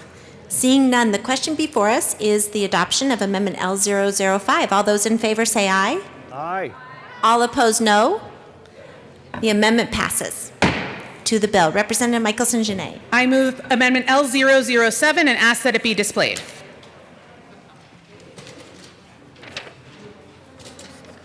The amendment is now properly displayed. To the amendment. Thank you, Madam Chair. This amendment specifically says that the disability must be a disability that would impact a person's ability to effectively communicate with a peace officer. I ask for an aye vote. Is there any further discussion on the amendment? Seeing none, the question before us is the adoption of Amendment L007. All those in favor say aye. Aye. All opposed, no. The ayes have it. Amendment L007 is adopted. To the bill. Representative Michelson-Jeannet. Thank you, Madam Chair, and thank you all for going through with those little touch-ups to the bill. This is a bill that's been in the works for 3 years. As I may have mentioned earlier, I'm excited that Representative Baisley joined me on it. I was told by some of our people who are working on it that Representative Baisley was interested. I reached out, and he was like, party on. And we're moving forward to give people who have invisible disabilities the opportunity to add a symbol to their driver's license or state ID that indicates they have an invisible disability. This bill, in some senses, goes along with a bill you heard earlier about creating a group to look at how disability training for peace officers is happening in Colorado, and this symbol will be a part of that communication training. About 50% of people who die in police custody have an invisible or visible disability. So this is a very urgent matter for our community and for our community safety, and I ask for an aye vote. Representative Baisley. Thank you, Madam Chair. Yeah, I'm truly honored to be joining here at the last second with Representative Michelson-Jeannet after her years of work on this good bill, and thank you for all that you've done. It's amazing. Yeah, my interest in it, along with many of you, have family members with invisible disabilities, but also more generally, just trying to ensure that we have the proper interactions with law enforcement. Law enforcement has a lot to deal with, and they need to have this information going in so that they can account for the needs, special needs of the person that they are approaching for whatever reason. We need to equip them. They need to have the information, and I believe that they will appreciate having this information, but also I believe it's just extremely important for all of us as citizens who grant that authority over us to law enforcement, that we expect them to treat folks who need to be treated appropriately with that due respect. So it's just an extremely important bill. So I urge an aye vote on this. Representative Amable. Thank you, Madam Chair. I just wanted to get up here and say that I have a child who has an invisible disability, and he has also interacted with law enforcement on numerous occasions. And he has been asked to show, even though he doesn't drive, he has been asked to show them his ID. And I believe that the outcome of those interactions with law enforcement might have been different if they had known that he had a disability. And he is not really able to describe his disability and sometimes isn't even aware of his own disability. And so just having that mark on his driver's license, I think, would be extremely meaningful. And I want to thank the sponsors for bringing the bill, and I urge an aye vote. Thank you. Is there any further discussion on House Bill 1014? Seeing no further discussion, the question before us is the adoption of House Bill, or the passage rather, of House Bill 1014. All those in favor say aye. Aye. All opposed, no. The ayes have it. House Bill 1014 passes. Mr. Gregorio, please read the title of House Bill 1030. House Bill 1030 by Representatives McCluskey and McKean, also Senators Buckner and Cook, concerning expanding the Peace Officers Mental Health Support Grant Program to include community partnerships. Representative McCluskey. Thank you, Madam Chair. It is an honor to serve with you. It is an honor to serve with you. I move House Bill 1030 on second reading, and the Public and Behavioral Health and Human Services Committee report and the Appropriations report. To the Appropriations Committee report. Members, I'm pleased to say we added $1 million to this grant program in appropriations, and I ask for an aye vote. Is there any further discussion on the Appropriations Committee report? Seeing none, the question before us is the adoption of the Appropriations Committee report. All those in favor say aye. Aye. All opposed, no. The ayes have it. The Appropriations report is passed. To the Public and Behavioral Health Committee report. Thank you, Madam Chair.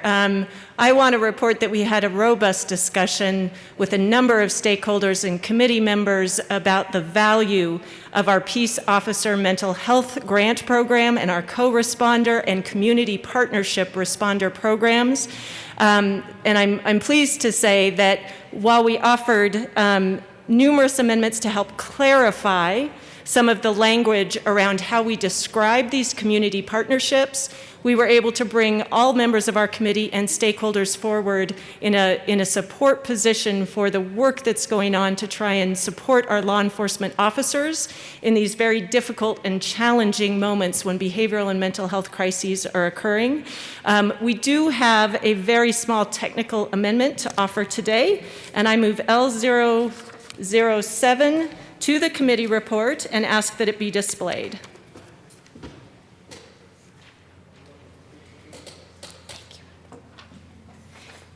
The amendment is now properly displayed. To the amendment, Representative McCluskey.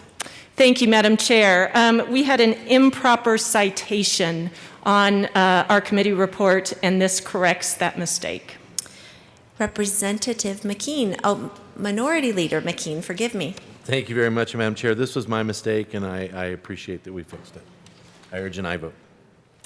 Members, the question before us is the passage or the adoption of Amendment L007. Is there any discussion? Seeing none, the question before us is the adoption of Amendment L007. All those in favor say aye. Aye. Aye. All opposed, no. Amendment L007 is adopted. To the committee report. Thank you, Madam Chair. I ask for an aye vote on the Public Health and Human Services Committee report. The question before us, is there any further discussion on the committee report? Seeing none, the question before us is the adoption of the Public and Behavioral Health Committee report. All those in favor say aye. Aye. All opposed, no. The ayes have it. The committee report is adopted. To the bill, Representative McKean. Thank you very much, Madam Chair. These are challenging times. These are tough times, and what we are increasingly realizing is that we have to be more diligent in how we respond to our citizens when we go out on calls.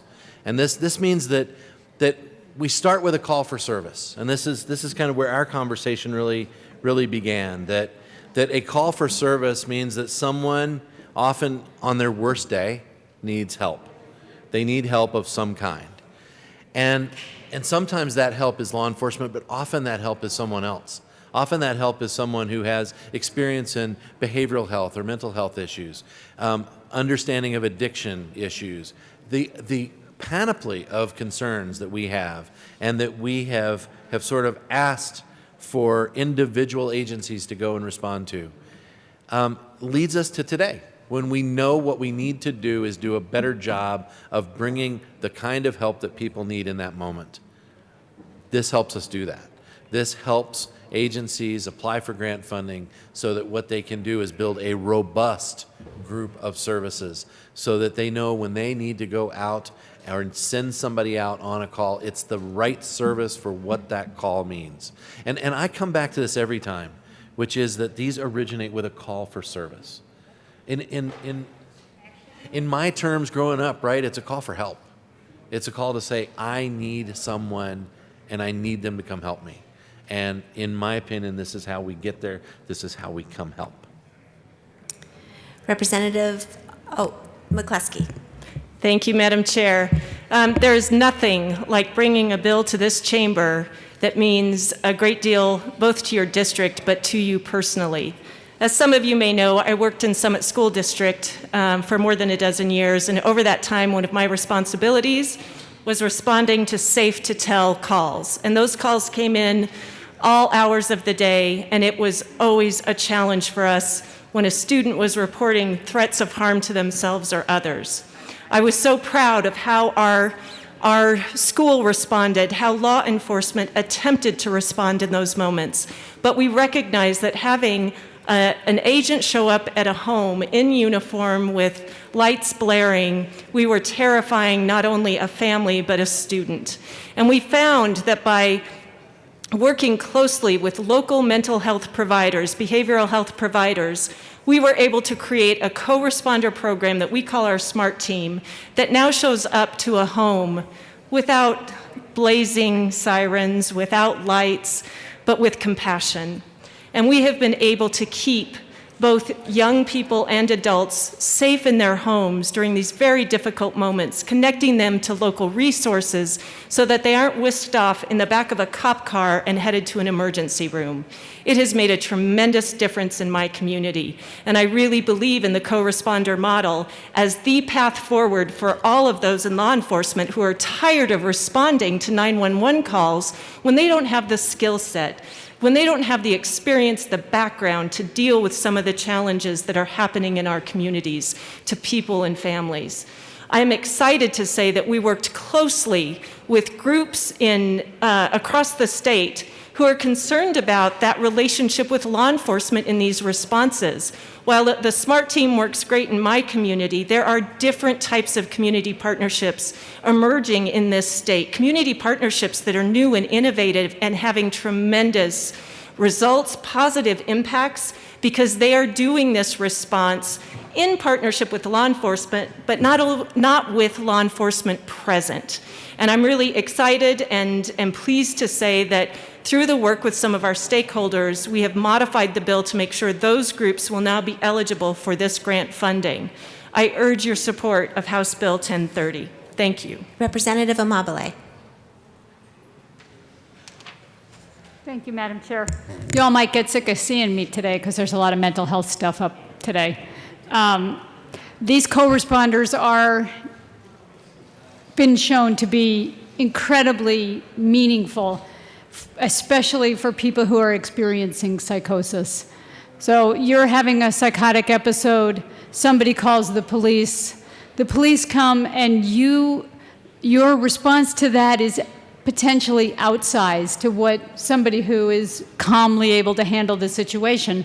Although for anyone who is interacting with law enforcement, it is scary, it is traumatic, and for people with psychosis, it often ends up in escalating of the charges. So you could be at the park acting weird, and you get the police come, you're combative, you end up with felony charges.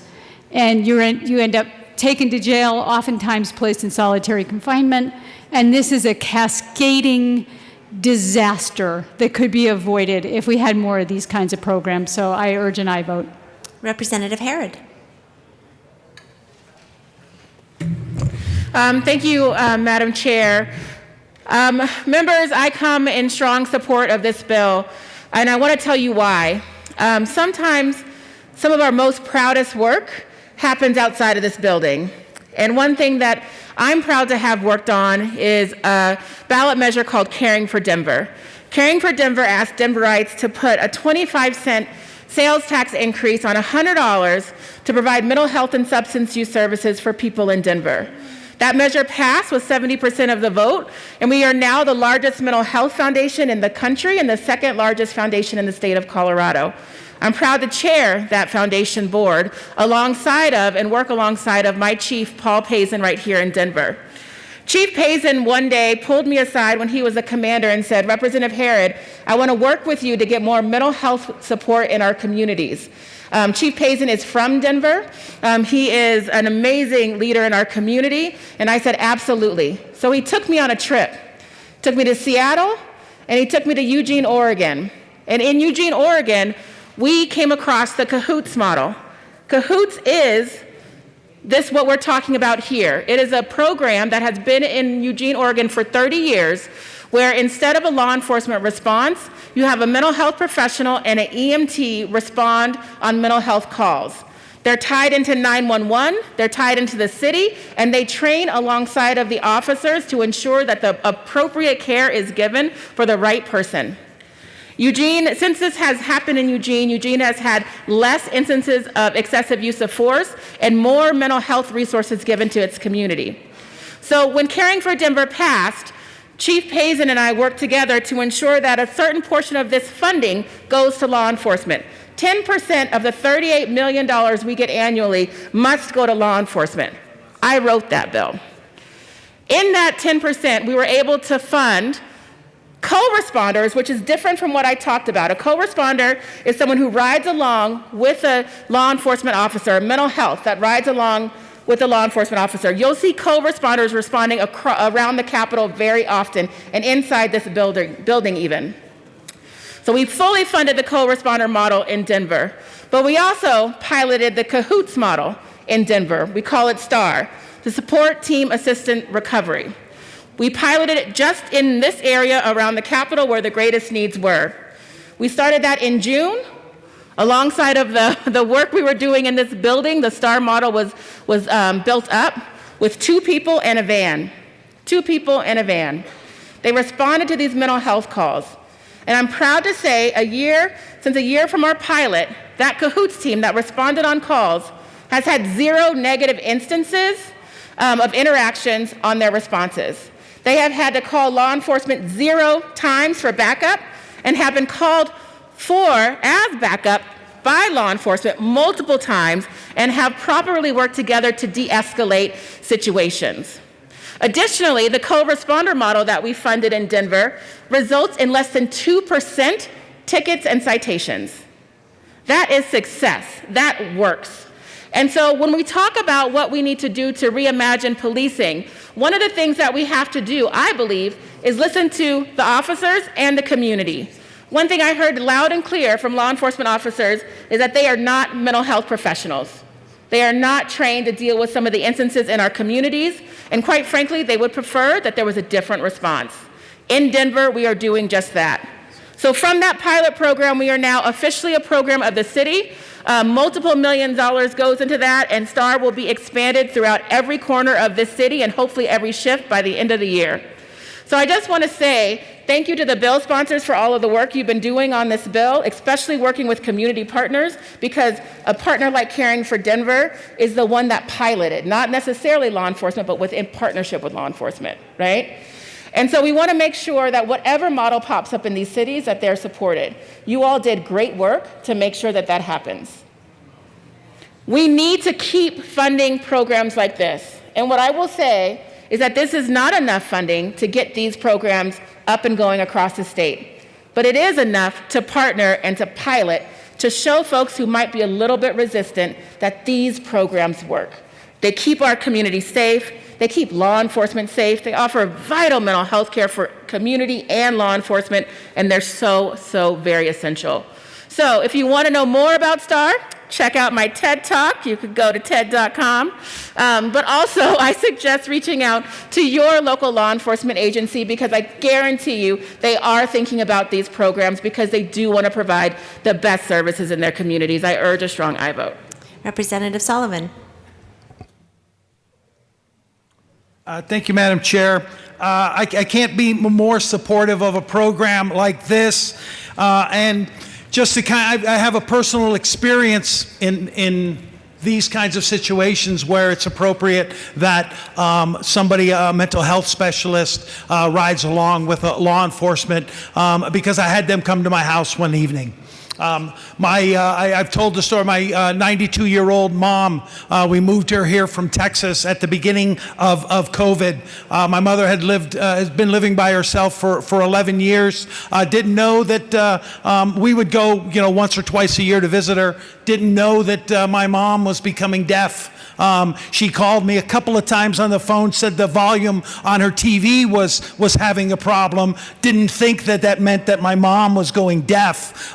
So it's very difficult to communicate with her sometimes. And then when she came here and we were getting all of her bank accounts, all of her her car registered, which of course, as I've already explained, I didn't do that yet because it's so difficult to do with someone who can't hear you, and you have to do it online and you have to call, and it just creates a lot of frustration. And I'm not the calmest person, so I get a little frustrated when I have to go back and forth to the bank with information about my mom and her bank accounts, because she can't figure out why she can't cash that $24 dividend check that she gets every quarter because she likes to have that as her kind of mad money. And I'm doing all of these explaining.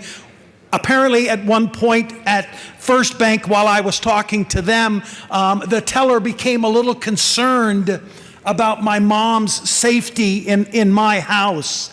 And First Bank then went out and contacted the Arapahoe County Sheriffs. And there was a welfare check that was going to be executed on my house. I don't know if any of you have ever had anything like that. They generally don't come in the afternoon. They generally come in the evening. Again, I don't know if any of you have had a police officer come to your front door. They don't ring the doorbell, okay? They don't gently tap on your door. At 8:30 in the evening, while my wife and my mom and I were sitting watching one of her shows on TV, there was a loud pounding on my screen door. 8:30 in the evening, there's nothing going on outside, there's pounding on my door. I got up agitated, ran to the door. Thank goodness I'm an old white guy. The police are comfortable with old white guys running at them. And there's a police officer there with his firearm, standing there asking me if Bertha Sullivan lives in this house. I said, yeah, that's my mom. Can I see her, sir? But what seems to be the problem? You need to go get her, sir. So my mom, of course, I had to go into the other room, get in front of her, because of course she can't hear me very well. Mom, there's a police officer at the door who needs to see you and see you now. And we took her to the door, and he had to ask her if she was okay. If there was anything going on in my house that was causing a disturbance. We had to then, talk to her a little bit because she was having difficulties, and everything was okay. I said to this police officer, this is completely inappropriate. You don't have to come to my house at 8:30 in the evening, pounding through my door with your sidearm, at the ready, should anything happen, because someone is concerned about my mom's banking, that I'm somehow taking her money. She can have all the money she wants. I don't care. So this is incredibly important in those kinds of situations. There is no reason whatsoever that law enforcement with firearms should be showing up at my home or homes of people in similar situations to ours. It would have been just as appropriate for a young woman, a young man, somebody to say, hey, mistakes happen. I get that. There's a misunderstanding. We could take care of this very quickly. But instead, there's loud pounding. There's the threat of violence. And it doesn't escalate only because it's this guy standing at the door, not somebody who looks a little bit different than me. So I am fully supportive of this. Thank you so much for bringing this, and I hope that no one else ever has to endure a 8:30 pounding confrontation at your front door. Thank you. Representative Snyder. Thank you, Madam Chair. And it goes without saying, it's an extreme pleasure working with you. It is such a pleasure to work with you as well. Thank you. So thank you for giving me a little time here. I just want to let everybody know that there's a bill, Senate Bill 118. It's got out of the Senate, scheduled for public health on Tuesday. Representative Pelton and I are bringing it. And it could not be more apropos to this discussion here today.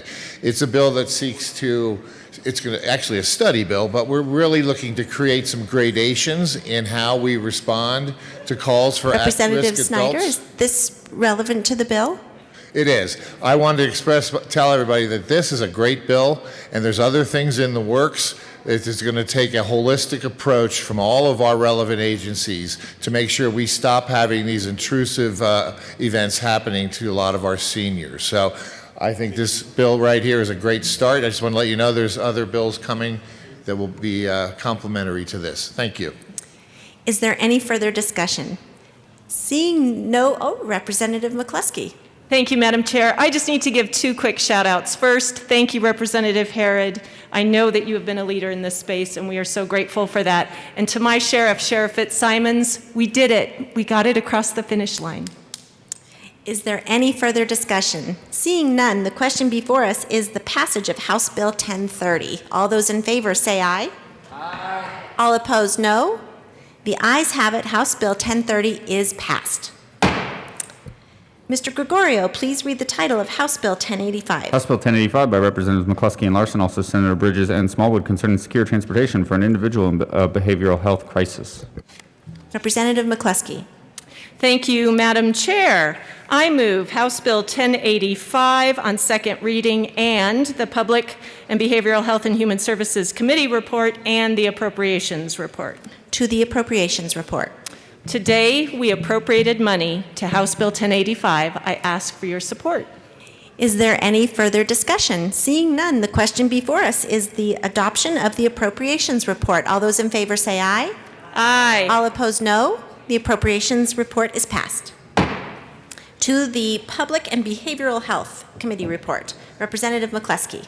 Thank you, Madam Chair. We had a robust conversation about the value of secure transportation as an alternative to law enforcement, police cars, and ambulances, and made several changes to the bill. We have one additional change to the Public and Behavioral Health and Human Services Committee report, and with that, I move L006 to the report and ask that it be properly displayed. The amendment is now properly displayed. To the amendment, Representative McCluskey. Thank you, Madam Chair. This amendment moves one section of our bill to another section of the bill. It is a technical adjustment. I ask for your support. Is there any further discussion? Seeing none, the question before us is the adoption of Amendment L006. All those in favor say aye. Aye. All opposed, no. The ayes have it. L006 is passed. Representative McCluskey. Thank you, Madam Chair. With that, I ask for support of the Public, I do this wrong every time, Public and Behavioral Health and Human Services Committee report. Is there any further discussion? Seeing none, the question before us is the adoption of the Public and Behavioral Health Committee report. All those in favor say aye. Aye. All opposed, no. The ayes have it. The Public and Behavioral Health Committee report is passed. To the bill, Representative McCluskey. Thank you, Madam Chair. We're going to take care of some additional amendments before we get to the content of our bill. With that, I move Amendment L007 to House Bill 1085 and ask that it be properly displayed. That amendment is now properly displayed. To the amendment, Representative McCluskey. Thank you, Madam Chair. That section that we took out of the committee report has now moved properly in the bill to the correct section. I ask for your support of L007. Is there any further discussion? Seeing none, the question before us is the adoption of Amendment L007. All those in favor say aye. Aye. All opposed, no. Amendment L007 passes.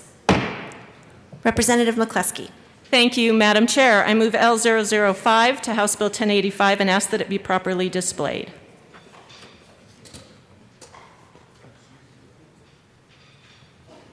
That amendment is now properly displayed. To the amendment, Representative McCluskey. Thank you, Madam Chair. We're making two changes here. One, at the request of the Office of Behavioral Health, we have clarified part of our language, and we are also adding a segment for our EMS responders to clarify ambulance agencies and their participation in this program. We ask for support of L005. Is there any further discussion? Seeing none, the question before us is the adoption of Amendment L005. All those in favor say aye. Aye. All opposed, no. The ayes have it. Amendment L005 is passed. Representative Larson. Thank you, Madam Chair. And thank you, members. So this bill establishes the Secure Transport program in Colorado. You may remember this. It was one of the many bills that was introduced last year, and then because of COVID, fell by the wayside, but we're glad to bring it back this year. So as my co-sponsor alluded to earlier, this is the program that essentially provides that third way alternative. Right now, if somebody's experiencing perhaps a behavioral health crisis, they have two options to get to a hospital situation. It's either in the back of a police car or in an ambulance. The problem with these two options is that, first of all, they're terrible for the outcomes of a person who truly is experiencing mental health. It's stigmatizing. It's often triggering because of the situation involved, and it's expensive and inefficient. So essentially what this does is it creates a third option where somebody who isn't necessarily, they're not going to jail, they need transportation to a medical facility. They can be provided that transportation in a secure vehicle. So kind of think of a slightly altered SUV, inconspicuously marked so it doesn't throw up the flags for the neighbors that something's going on. Pulls up, there's none of the flash and triggering moments around the interaction. They're able to get that secure transportation to the facility, which again, we can do at a fraction of the cost, and it avoids having a law enforcement interaction where one frankly just isn't needed. The other great thing about this bill is because we can run this through the Medicaid program, we get to draw down federal dollars. So this is going to save our county and local agencies who, frankly, in the vast majority of cases are the ones that are bearing the brunt of this. In committee, we had broad support. Counties, law enforcement all came to the table. They are all excited about this bill. So not only is it cost saving, but it's going to be a real boon, hopefully, for people experiencing mental health crisis. And with that, I would ask for a yes vote. Representative McCluskey. Thank you, Madam Chair. I have to start by thanking the Honorable Tracy Kraft Tharp, who have worked on this bill for years and then brought it forward last year, and unfortunately, because of the pandemic, was unable to see it through the process. So to our dear friend and compatriot, thank you. I also have a very important personal connection to this bill. After losing a student to suicide in our school district, we convened a community coalition to talk about the needs around behavioral and mental health in our community. One of the glaring gaps for us in Summit County was that ability to transport a young person or an adult to the right and appropriate place for treatment, for assistance in an urgent moment. And for many of us in rural Colorado, transportation can be 4 to 5 hours to get to the right type of facility, the right type of bed when you're in a behavioral or mental health crisis. Secure transportation allows counties to establish this kind of transportation program in their communities based on their needs. It draws down that federal funding. As Representative Larson said, I ask for your support of yet one more tool in the toolkit to help us better respond to people in need. Thank you. Representative Amabile. Thank you, Madam Chair. This bill, prior to coming here, I was on the board of Mental Health Colorado, and I joined the policy committee, and this was one of their top policy priorities. And I thought, that just sounds so small. And then I participated in some of the stakeholder meetings and conversations with law enforcement and conversations with parents who had their loved one needing this kind of service. And I came to understand what a big deal this is. And so I just want to thank the sponsors for bringing the bill and for getting some funding and figuring that part out, because that wasn't known last year when they were working on it. And this is going to help save lives. So I urge a yes vote. Is there any further discussion? Seeing none, the question before us is the passage of House Bill 1085. All those in favor say aye. Aye. All opposed, no. The ayes have it. House Bill 1085 passes. Mr. Gregorio, please read the title of House Bill 1110. House Bill 1110 by Representative Ortiz, concerning adding language relevant to relevant Colorado statutes related to persons with disabilities to strengthen protections against discrimination on the basis of disability. Representative Ortiz. Madam Chair, I move HB 21-1110 and the committee reports, starting with the approps. So the bill has been properly moved, as has been the Judiciary Report and the Appropriations Report. To the Appropriations Report. We made an appropriation of funds. I ask for an aye vote.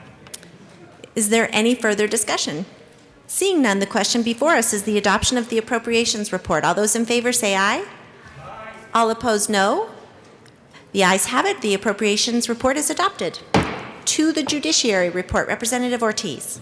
Thank you, Madam Chair and members. Essentially what the amendments at Judiciary do and where they came from was from extensive stakeholding of this bill with SIPA, which is a statewide internet portal authority, CML, the Colorado Municipal League, Special Districts Association of Colorado, CCI, which is a Colorado County Incorporated, and OIT, the Office of Info Technology. And I really want to thank them for coming to the table in the spirit of really wanting to fight with us for accessibility while also making sure that they're addressing the concerns of the municipalities and constituents that they represent. So the original concern was to timeline. And to be clear, I want to make sure that I state up front that ADA, the Americans with Disabilities Act, has been law for 30 plus years in these United States. So this should already be happening. The original bill, though, before this amendment, implemented the bill upon passing. And the listed stakeholders expressed concern at being held accountable upon passage of the bill. So the National Federation of the Blind, CCDC, the Colorado Cross Disability Coalition, and my office worked with the previously mentioned stakeholders to address their concerns and create a timeline that would take into account the departments and different levels of governments within their normal and already existing planning and reporting periods to plan on implementing what we're trying to do in this bill, which is essentially making Title II of the ADA state law. So we also clearly discussed responsibilities and set up OIT as a home for resources and tools and information for our local governments on how to comply and create an environment where their websites would be and can be accessible. So that's a basic explanation of what we did in Judiciary. It came out with bipartisan support, so I would urge an aye vote. Is there any further discussion? Seeing none, the question before us is the adoption of the Judiciary Report. All those in favor say aye. Aye. All opposed, no. The ayes have it. The Judiciary Report is adopted. Representative Ortiz, to the bill. Thank you, Madam Chair. So members, basically what this bill does, as aforementioned, is it makes Title II of the Americans with Disabilities Act, which deals with government entity and services, state law. The second thing that it does is it directs state government to make info and services offered online accessible, specifically for our blind and deaf Coloradans, sorry. There's 100,000 plus Coloradans that are blind, and 8.6 of our population are deaf or hard of hearing. This bill implements a 3-year phase-in, as previously mentioned and negotiated by our stakeholders. At the end of the 3 years, we open it up for injunctive relief, court fees, and a $2,500 fine paid to the plaintiff. Now, this is a required part of the bill because we in the disabled community have 4 times the poverty rate, and because there's so much that is so inaccessible, it takes us greater effort and more time in order to bring these forward. Again, ADA has been law for 30 plus years. There is still so much that is inaccessible. I mean, look around you. It took me getting elected to make this chamber accessible. I've never chaired the committee of the whole because the dais is not really accessible, so we still have a lot of work to do. That's why laws like this are going to be important and why it matters and why it's important to get injunctive relief and some type of teeth in there. This is endorsed by Veterans of Foreign Wars Post 1, the United Veterans Coalition of Colorado, Craig Hospital, Southwest Center for Independence, Atlantis Community, ARC Thrift Stores, the National Federation for the Blind, the Independence Center, CCDC, Disability Law Colorado, and the Office of Respondent Parents Council. At the heart of what this bill does is takes a step in state statute to search for basic access, something that many of us have never had to fight for or experienced the lack of. We're not talking about conveniences, we're talking about basic dignity and rights for your brother and sister Coloradans that live with a disability. I urge an aye vote. Is there any further discussion? Seeing none, the question before us is the passage of House Bill 1110. All those in favor say aye. Aye. All opposed, no. The ayes have it. House Bill 1110 passes. Mr. Gregorio, please read the title of House Bill 1166. House Bill 1166 by Representatives Young and Will, also Senator Janal, concerning training providers across the state and cross-system behavioral health crisis response as it relates to persons with intellectual and developmental disabilities. Representative Young. It is an honor to serve with you, Madam Chair. It is such an honor to serve with you. Well, hopefully I'll make the movements in the correct order. I move House Bill 211166 to second reading, and also the appropriations report. First, the Public and Behavioral Health report. And the Public and Behavioral Health and Human Services Committee report. So, all right, the bill has been properly moved along with the Public and Behavioral Health Committee report and the appropriations report to the appropriations report. Representative Young. The appropriations report funded $67,680. Is there any further discussion? Seeing none, the question before us is the adoption of the Appropriations Committee report. All those in favor say aye. Aye. All opposed, no. The ayes have it. The appropriations report is adopted. To the Public and Behavioral Health Committee report. Representative Will.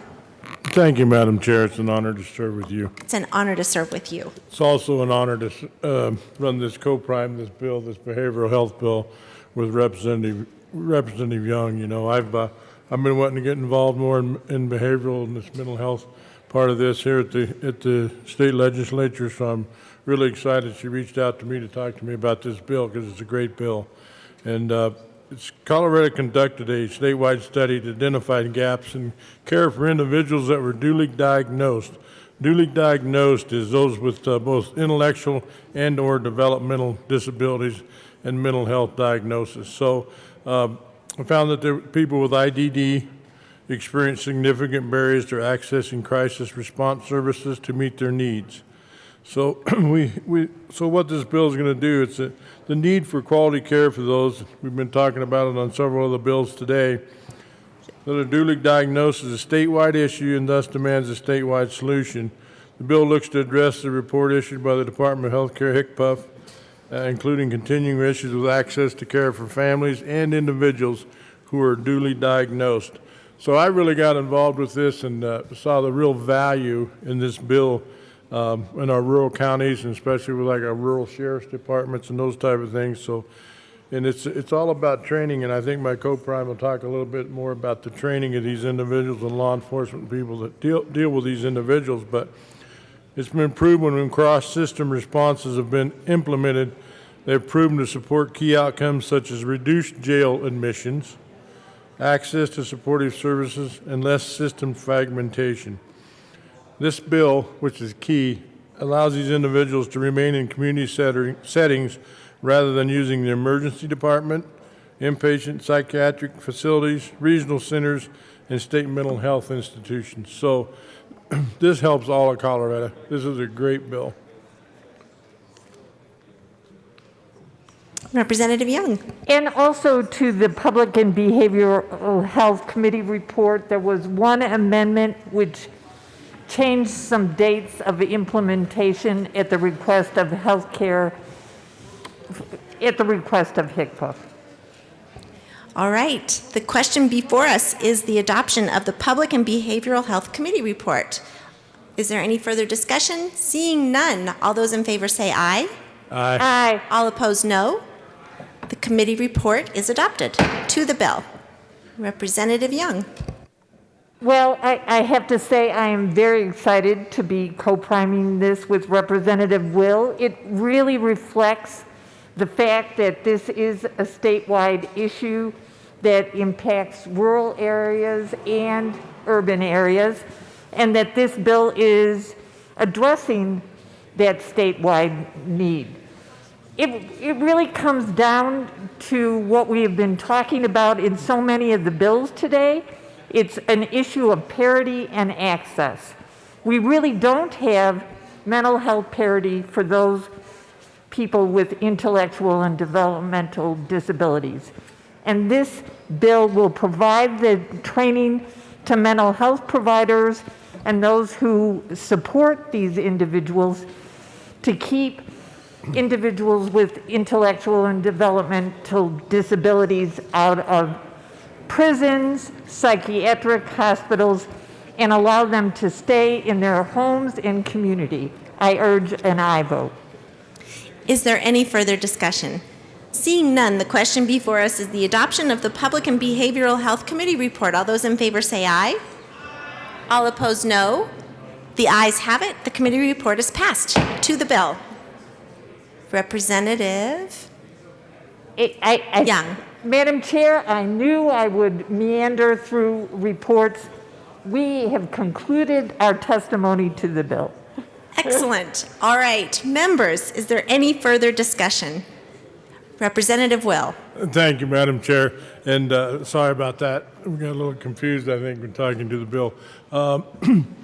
Anyway, this is a great bill. I said it before, and I think again for our rural communities and our SOs and those type, the training is going to be crucial, and they're going to, I think, pick about 30 providers across the state to do this, and they're going to reach out to these outlying communities that really need this training, and they'll do it through telehealth type stuff, the training. So, great bill. Is there any further discussion? Seeing none, the question before us is the passage of House Bill 1166. All those in favor say aye. Aye. All opposed, no. The ayes have it. House Bill 1166 is passed. Mr. Gregorio, please read the title of House Bill 1228. House Bill 1228 by Representative Froelich, also Senators Smallwood and Winter, concerning oversight of court personnel who are regularly involved in cases related to domestic matters. Representative Froelich. Thank you, Madam Chair. It is a delight to serve with you. And it is a delight to serve with you. I move House Bill 1228, take a breath, Public and Behavioral Health and Human Services report and the Appropriations Committee report. To the Appropriations report. Thank you, Madam Chair. The Appropriations Committee appropriated, and I ask for a yes vote. Is there any further discussion? Seeing none, the question before us is the adoption of the Appropriations report. All those in favor say aye. Aye. All opposed, no. The ayes have it. The Appropriations report is adopted. To the Public and Behavioral Health Committee report. Representative Froelich. Thank you, Madam Chair. The Public and Behavioral Health and Human Services Committee heard really quite moving and powerful testimony on this. We ran a few amendments to get a few more stakeholders to a better place, and I asked for an aye vote on the committee report. Is there any further discussion? Seeing none, the question before us is the adoption of the Public and Behavioral Health Committee report. All those in favor say aye. Aye. All opposed, no. The ayes have it, and the committee report is passed. To the bill, Representative Froelich. Thank you. And speaking of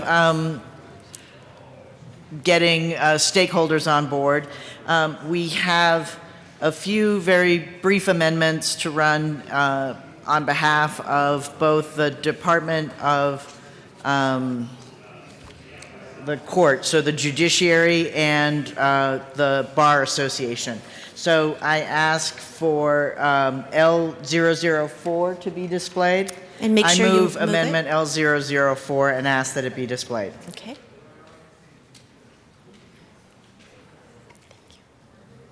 That amendment is properly displayed. To the amendment, Representative Froelich. This amendment is some conforming language. Our bill deals with both CFIs and PREs. We forgot to deal with PREs in the same way we dealt with CFIs, and that's what's happening in L004. I ask for a yes vote. Is there any further discussion? Seeing none, the question before us is the passage of Amendment L004. All those in favor say aye. All opposed, no. The ayes have it. L004 is passed. Representative Froelich. Thank you, Madam Chair. And in a similar vein, I move L005 and ask that it be displayed. This has to do with the reports that these third-party individuals file, and again, conforming language across CFIs and PREs. And we specifically are talking about reports instead of recommendations, and this is a compromise position. I ask for a yes vote. Is there any further discussion? Seeing none, the question before us is the adoption of Amendment L005. All those in favor say aye. Aye. All opposed, no. The ayes have it. L005 is adopted. Representative Froelich. I guess I could have put these all on one page. I'm sorry. I move Amendment L006 and ask that it be displayed. This has to do... Representative Froelich, it's not up yet. Just one moment. I'll give you a preview. All right, that amendment is now properly displayed. To the amendment, Representative Froelich. Thank you. This has to do with these assessments that folks are making and placing the safety of the child as primary importance. And I ask for a yes vote. Is there any further discussion? Seeing none, the question before us is the adoption of Amendment L006. All those in favor say aye. Aye. All opposed, no. The ayes have it. L006 is passed. Representative Froelich. And to the bill. Once more with feeling, sorry about this, folks. I move L007. This amendment and Just ask a that moment. it be displayed. Yes, just a minute. While it's being, it is. Okay, Representative Froelich.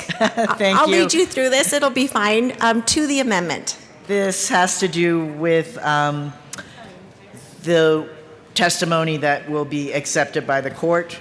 It broadens a couple more people who are allowed to be brought in and testify, and I ask for a yes vote. Is there any further discussion? Seeing none, the question before us is the adoption of Amendment L007. All those in favor say aye. Aye. All opposed, no. The ayes have it. L007 is adopted. To the bill, Representative Froelich. Thank you so much, Madam Chair. Members, this bill comes from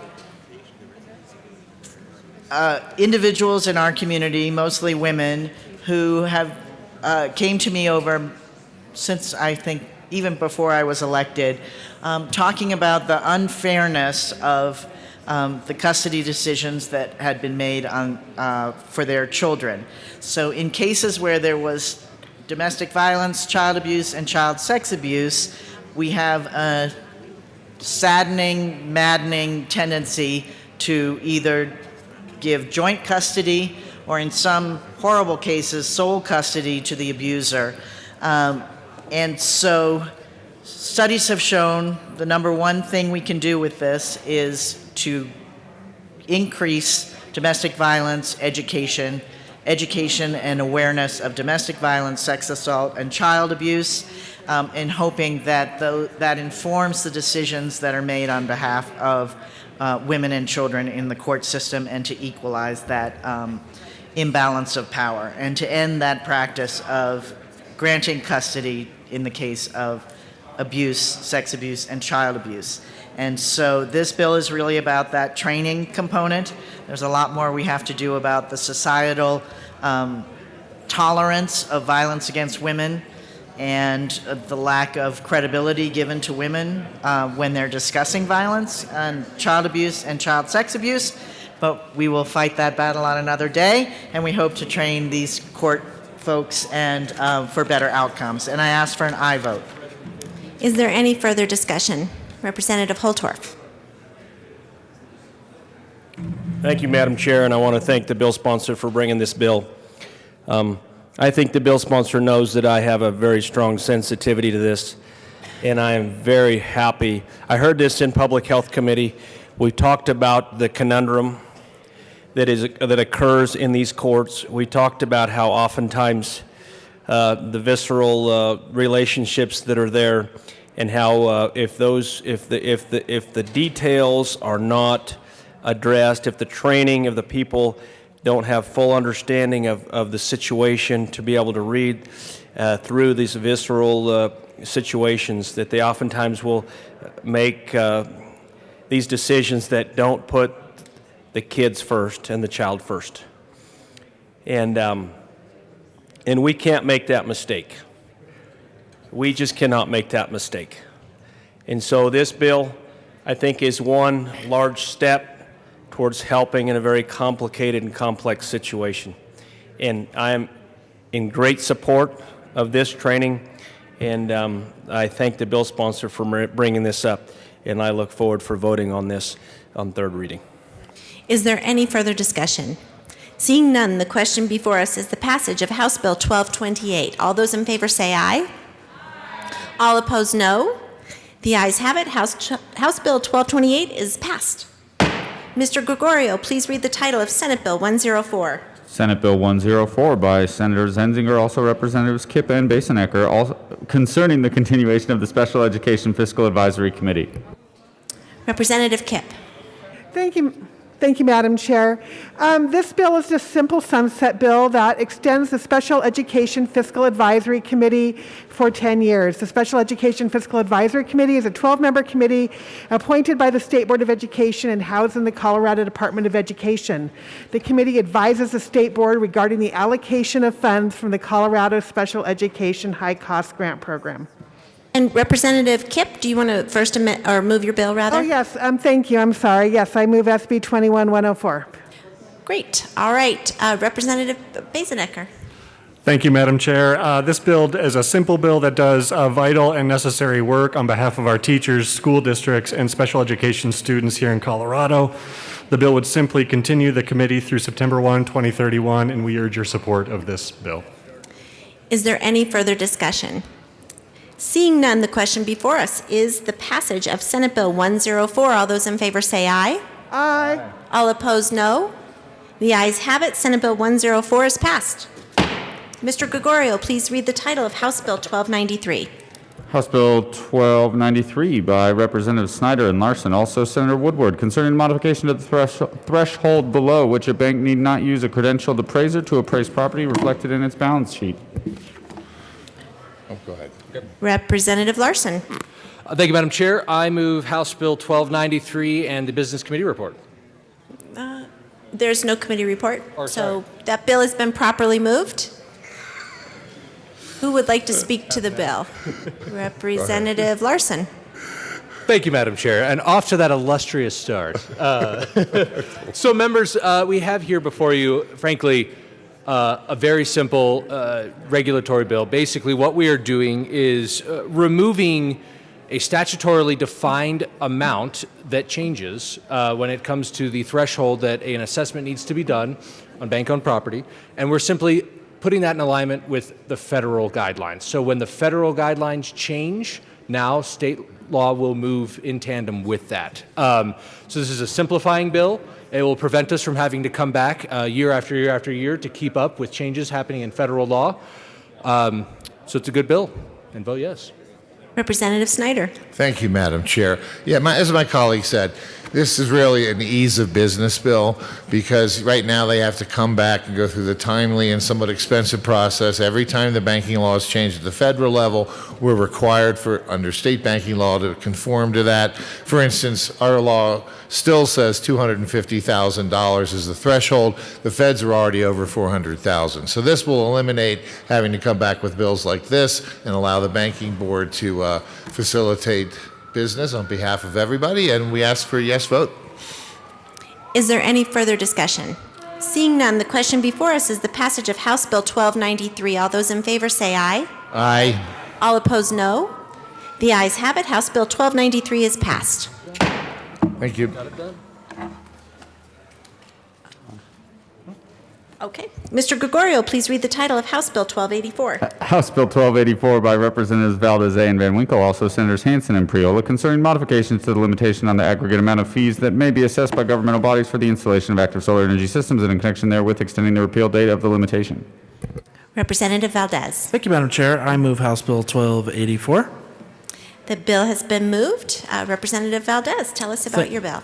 All right, thank you, Madam Chair. So House Bill 1284 is a simple bill that just establishes some guidelines and some caps on certain types of permits. It's a transparency bill. It came out of committee with bipartisan support.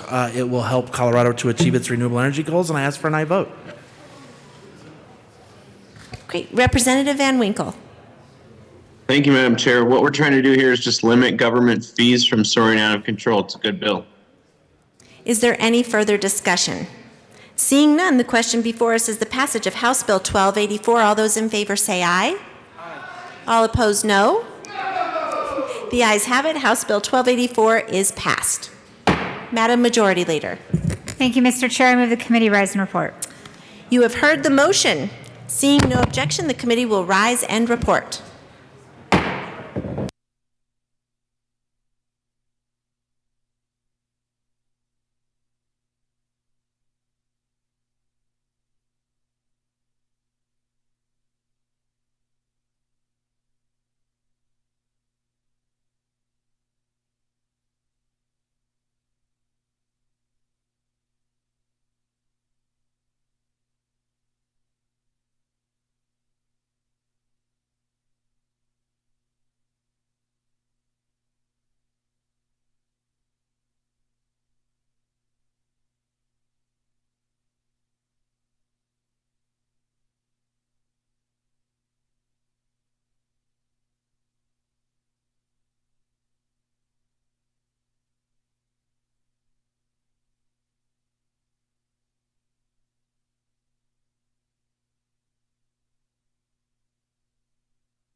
The House will come back to order. Mr. Gregorio, please read the report of the Committee of the Whole. Mr. Speaker, your Committee of the Whole begs the report is under consideration. The following attached bills being the second reading thereof makes the following recommendations thereon. House Bill 1012 as amended. House Bill 1014 as amended. House Bill 1030 as amended. House Bill 1085 as amended. House Bill 1110 as amended. House Bill 1166 as amended. House Bill 1228 as amended. House Bill 1284. House Bill 1293 passed on second reading in order engrossed and placed on the calendar for third reading and final passage. Senate Bill 104 passed on second reading in order revised and placed on the calendar for third reading and final passage. Representative Byrd.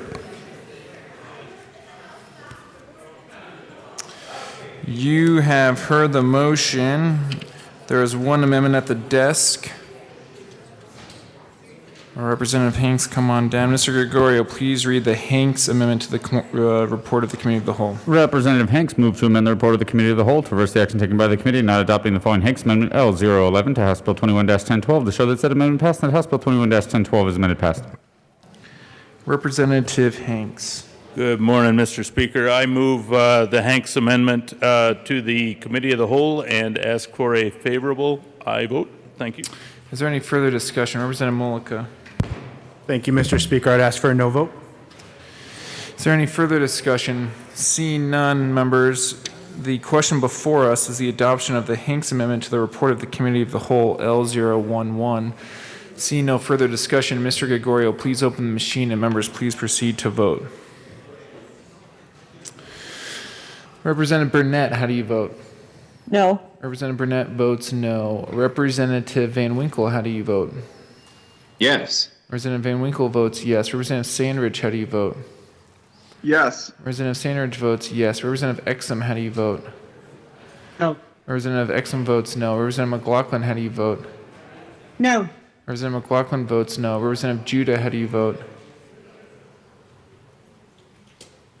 Representative Judah is excused.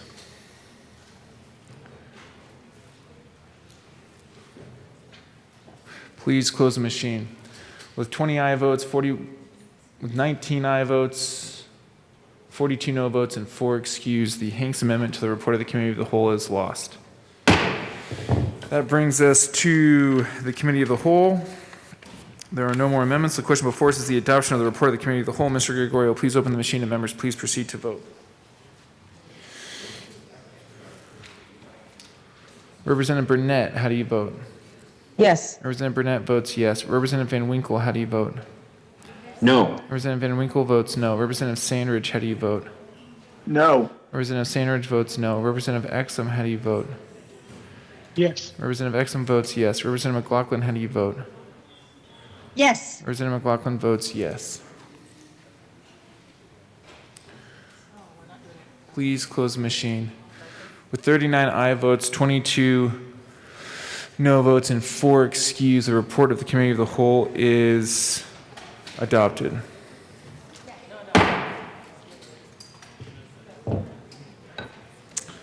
Please, the next order of business is Majority Leader Escar.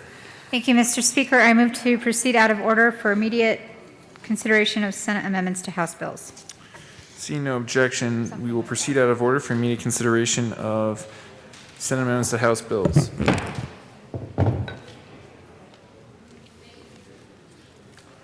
Mr. Gregorio, please read the title to House Bill 1016. House Bill 1016 by Representatives Ortiz and Lynch, also Senators Garcia and Gardner, concerning the authority to transfer jurisdiction of a veteran defendant's case to a jurisdiction with a veteran specialty court. Representative Ortiz.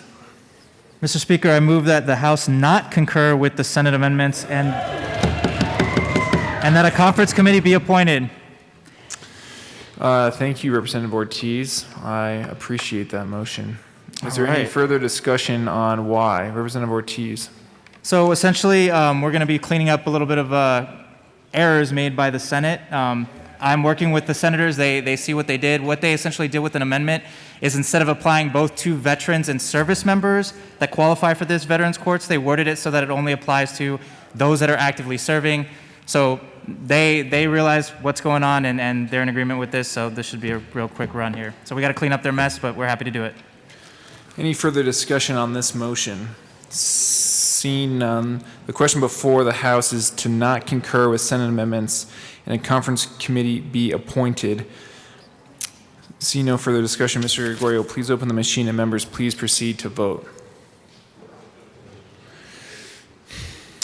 Representative Burnett, how do you vote? Yes. Representative Burnett votes yes. Representative Van Winkle, how do you vote? Yes. Representative Van Winkle votes yes. Representative Sandridge, how do you vote? Yes. Representative Sandridge votes yes. Representative Exum, how do you vote? Yes. Representative Exum votes yes. Representative McLaughlin, how do you vote? Yes. Representative McLaughlin votes yes. Representative Cutter. Okay. No worries. Please close the machine. With 60 aye votes, 1 no vote, and 4 excused, a conference committee will be appointed. And the conference committee will be Representative Ortiz, Chair, Representative Lynch, and Representative Tipper.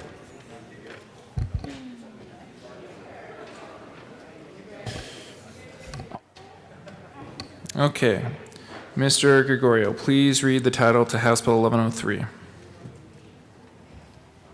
House Bill 1103 by Representatives Cutter and McLaughlin, also Senators Pedersen and Quorum, concerning implementing the recommendations of the Media Literacy Advisory Committee in Elementary and Secondary Education created pursuant to House Bill 19-1110. Representative Cutter. Thank you, Mr. Speaker. I move to concur with Senate amendments. And here's why. They just somewhat unnecessarily clarified that all the schools that do not have to use the resource bank material, which is implied, and so that's absolutely fine. And the other amendment was also confirming that the information that children are presented is free from indoctrination. So they read my mind. It's perfect. Nobody wants to indoctrinate the children. So that's that, and I ask for your aye vote. Is there any further discussion? Is there any further discussion at the mic? All right. Seeing none, the question before us is to concur with Senate amendments to House Bill 1103.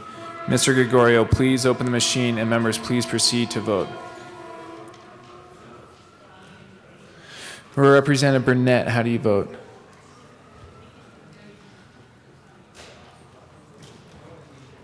Representative Burnett, how do you vote? Yes. Representative Burnett votes yes. Representative Van Winkle, how do you vote? Yes. Representative Van Winkle votes yes. Representative Sandridge, how do you vote? Yes. Representative Sandridge votes yes. Representative Exum, how do you vote? Yes. Representative Exum votes yes. Representative McLaughlin, how do you vote? Yes. Representative McLaughlin votes yes. Please close the machine.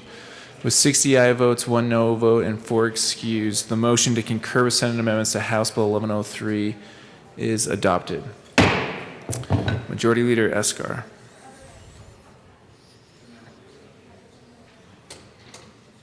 Repassage.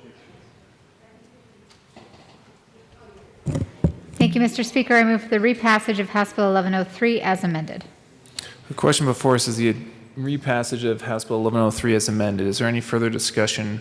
Seeing none, Mr. Gregorio, please open the machine, and members, please proceed to vote. Representative Burnett, how do you vote?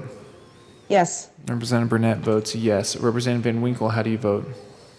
No. Representative Van Winkle votes no. Representative Sandridge, how do you vote? No. Representative Sandridge votes no. Representative Exum, how do you vote? Yes. Representative Exum votes yes. Representative McLaughlin, how do you vote? Yes. Representative McLaughlin votes yes.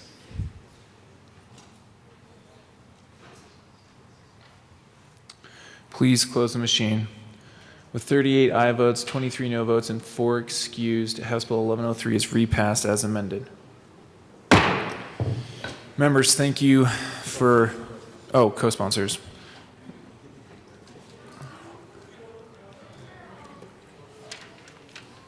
Representative Exum, co-sponsor.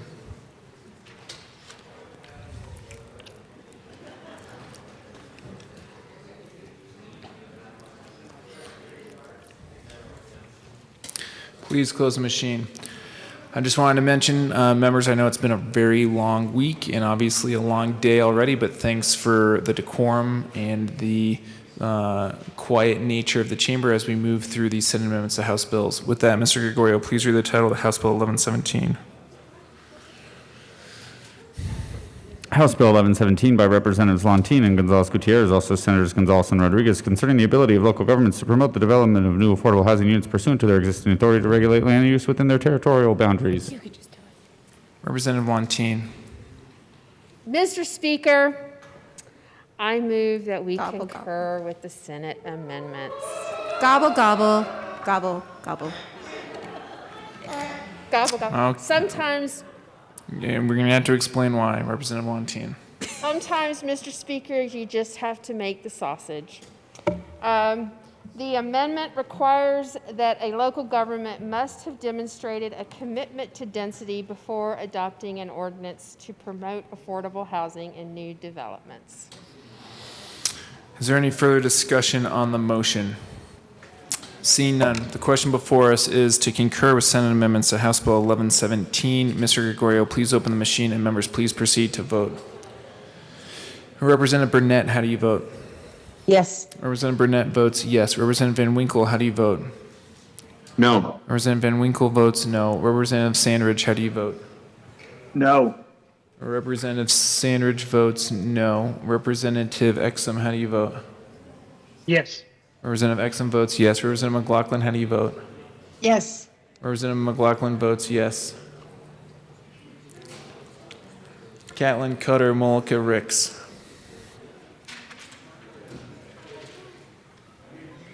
Please close the machine.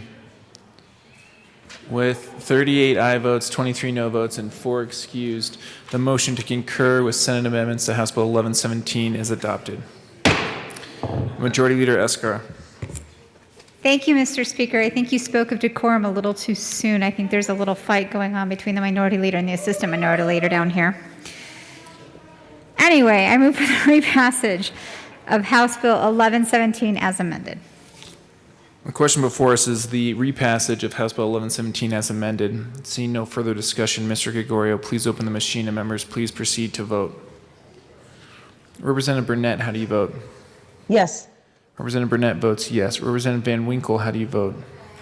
No. Representative Van Winkle votes no. Representative Sandridge, how do you vote? No. Representative Sandridge votes no. Representative Exum, how do you vote? Yes. Representative Exum votes yes. Representative McLaughlin, how do you vote? Yes.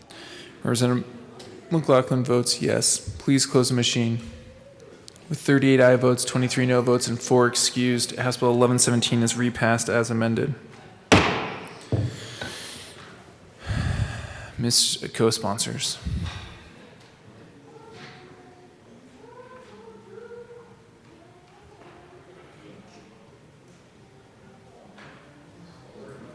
Please close the machine. Mr. Gregorio, please read the title of the House Bill 1222. House Bill 1222 by Representatives Valdez A. and Van Winkle, also Senators Smallwood and Winter, concerning aligning local governing authority regulations to expand opportunities to access child care and family child care homes. Representative A. Valdez. Thank you, Mr. Speaker. I move that the House concur with amendments to 1222. Thank you. Representative A. Valdez, would you like to explain why? Yes, in the Senate, they just added an amendment that would prevent concentrations of child care homes being next to each other, and so it's a reasonable amendment, and we are okay with it. Is there any further discussion? Seeing none, the question before us is to concur with Senate amendments to House Bill 1222. Mr. Gregorio, please open the machine, and members, please proceed to vote. Representative Burnett, how do you vote? Yes. Representative Burnett votes yes. Representative Van Winkle, how do you vote? Yes. Representative Van Winkle votes yes. Representative Sandridge, how do you vote? Yes. Representative Sandridge votes yes. Representative Exum, how do you vote? Yes. Representative Exum votes yes. Representative McLaughlin, how do you vote? Yes. Representative McLaughlin votes yes.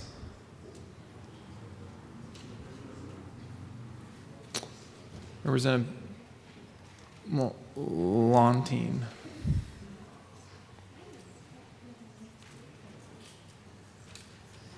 Please close the machine. With 55 aye votes, 6 no votes, and 4 excused, the motion to concur with Senate amendments to House Bill 1222 is adopted. Majority Leader Escar. Thank you, Mr. Speaker. I move for the repassage of House Bill 1222 as amended. The motion before us is the repassage of House Bill 1222 as amended. Is there any further discussion? Seeing none, Mr. Gregorio, please open the machine and members, please proceed to vote. Representative Burnett, how do you vote? Yes. Representative Burnett votes yes. Representative Van Winkle, how do you vote? Yes. Representative Van Winkle votes yes. Representative Sandridge, how do you vote? Yes. Representative Sandridge votes yes. Representative Exum, how do you vote? Yes.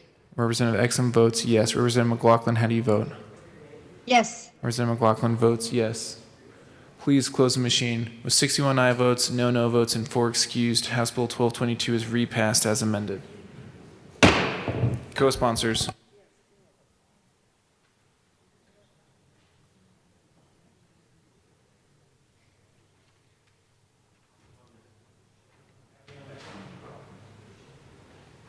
Representative Exum and McLaughlin, co-sponsor.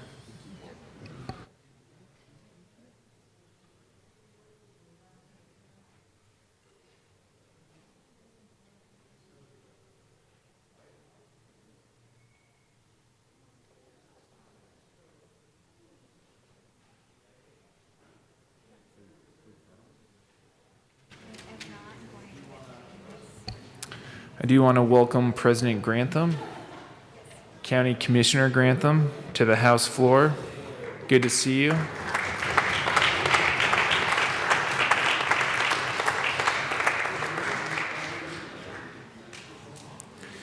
Mr. Gregorio, please read the title of the House Bill 1067. House Bill 1067 by Representatives Kipp and Exum, also Senators Story and Buckner, concerning a national assessment test score as an eligibility criterion for admission to a Colorado institution of higher education. Representative Kipp. Thank you, Mr. Speaker. I move that we concur with the amendments I made in the Senate. Please explain why.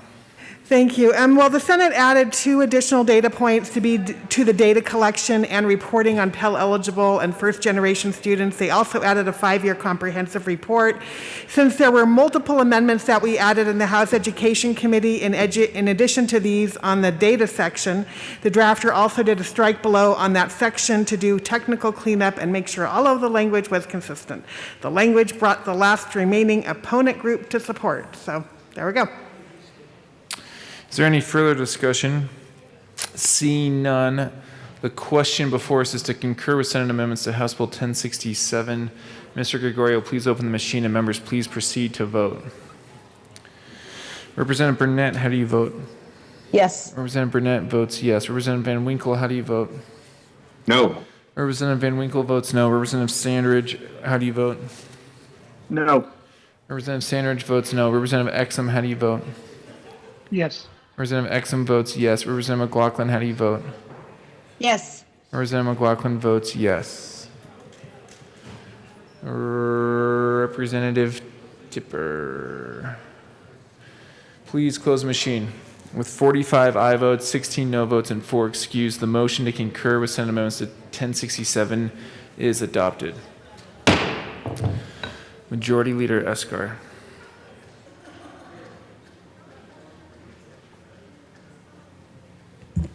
Thank you, Mr. Speaker. We were in depth conversation about your originating the turkey call.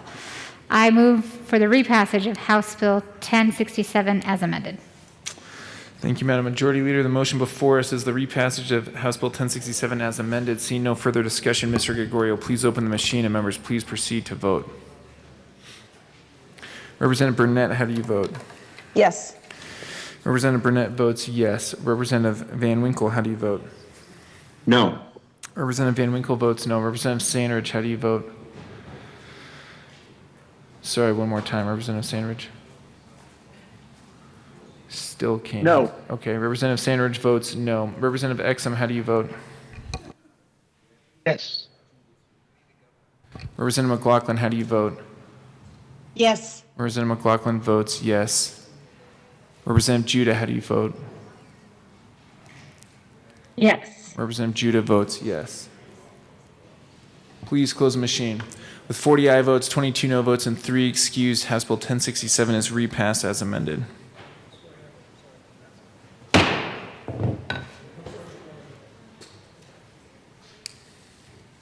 Co-sponsors. Co-sponsors. Co-sponsors. Come on, people.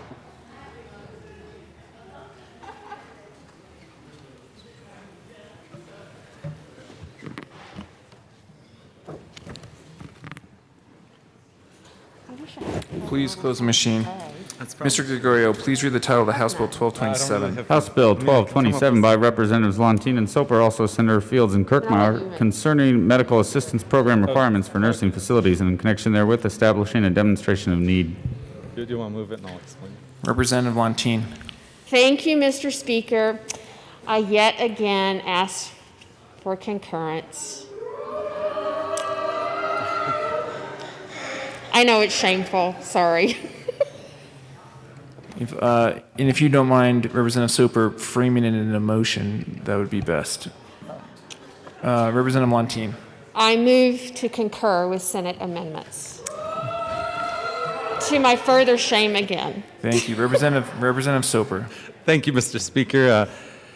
It's torture for us to concur. Actually, it's also torture to hear the turkey gobble.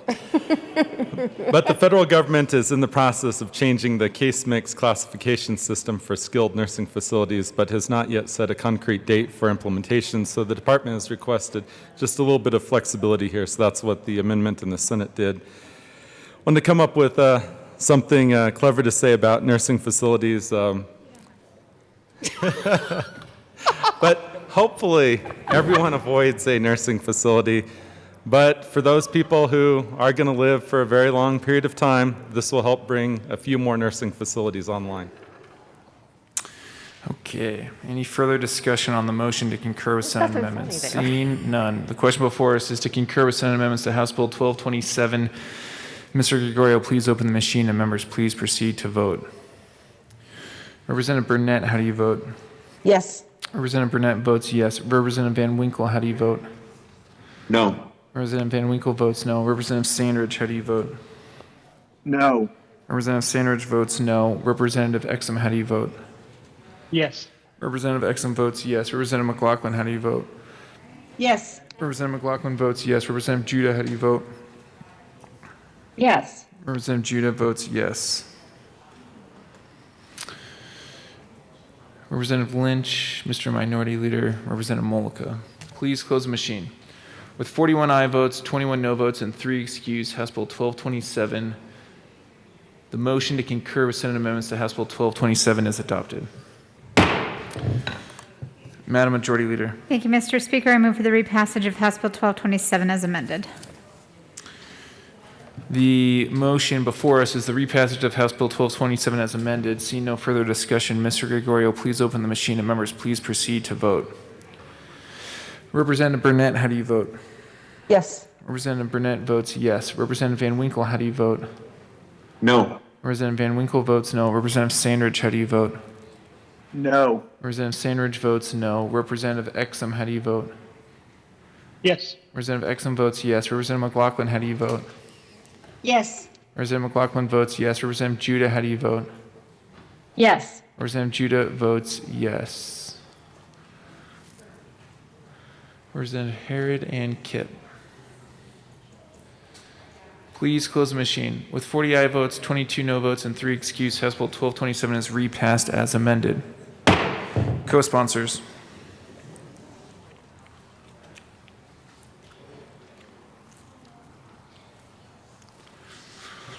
Please close the machine. Mr. Gregorio, please read the title of the House Bill 1059.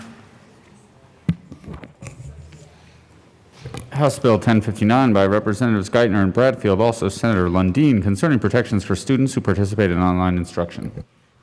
Mr. Assistant Minority Leader Geithner. Thank you, Mr. Speaker. And members, I move to concur with Senate amendments.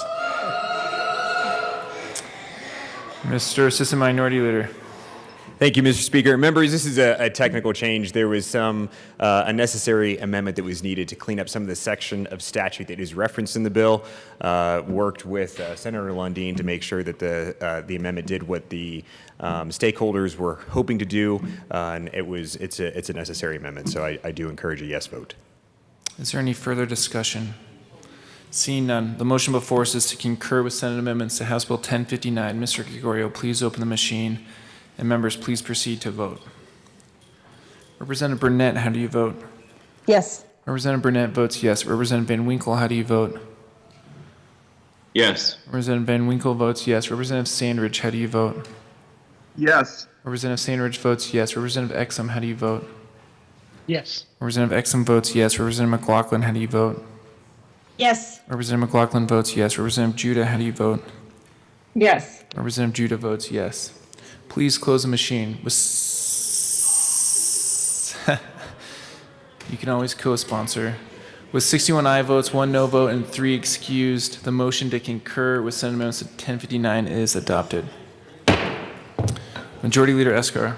Thank you, Mr. Speaker. I move for the repassage of House Bill 1059 I just repass as amended. I'm so sorry, I'm tired.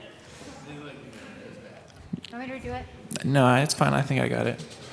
The motion before us is the repassage of House Bill 1059 as amended. Is there any further discussion? Seeing none, Mr. Gregorio, please open the machine, and members, please proceed to vote.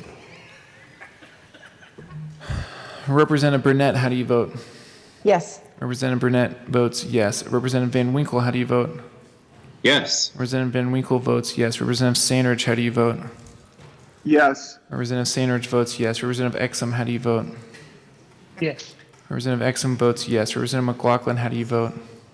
Yes. Representative McLaughlin votes yes. Representative Judah, how do you vote? Yes. Representative Judah votes yes.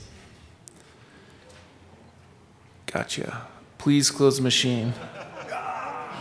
62 aye votes, 0 no votes, and 3 excused. House Bill 1059 is adopted. Co-sponsors.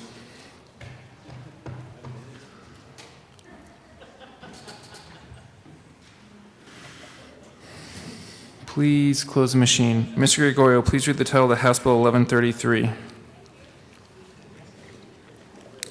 House Bill 1133 by Representatives Mullica and Judah, also Senators Pedersen and Priola, concerning strategic resources for kindergarten through 12th grade schools to provide a safer environment for kindergarten through 12th grade students who have been diagnosed with a seizure disorder.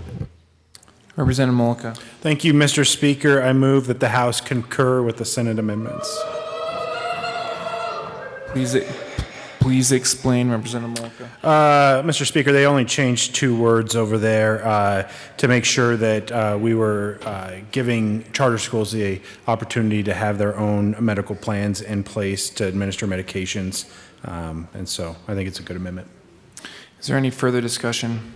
Seeing none, the motion before us is to concur with Senate amendments to House Bill 1133. Mr. Gregorio, please open the machine, and members, please proceed to vote. Representative Burnett, how do you vote? Yes. Representative Burnett votes yes. Representative Van Winkle, how do you vote? Yes. Representative Van Winkle votes yes. Representative Sandridge, how do you vote? Yes. Representative Sandridge votes yes. Representative Exum, how do you vote? Yes. Representative Exum votes yes. Representative McLaughlin, how do you vote? Yes. Representative McLaughlin votes yes. Representative Judah, how do you vote? Yes. Representative Judah votes yes.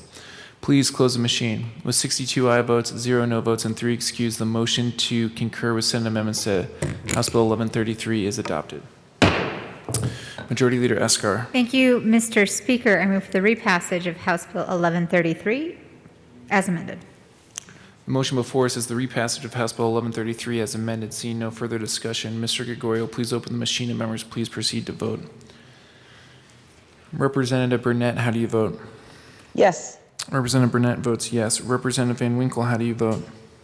Yes. Representative Van Winkle votes yes. Representative Sandridge, how do you vote? Yes. Representative Sandridge votes yes. Representative Exum, how do you vote? Yes. Representative Exum votes yes. Representative McLaughlin, how do you vote? Yes. Representative McLaughlin votes yes. Representative Judah, how do you vote? Yes. Representative Judah votes yes. Representative Baisley. Please close the machine. With 59 aye votes, 3 no votes, and 3 excused, the motion to concur with Senate amendments to House Bill 1133 is adopted. Oh, sorry. Let me try that again. With 59 aye votes, 3 no votes, and 3 excused, the House Bill 1133 is repassed as amended. Co-sponsors.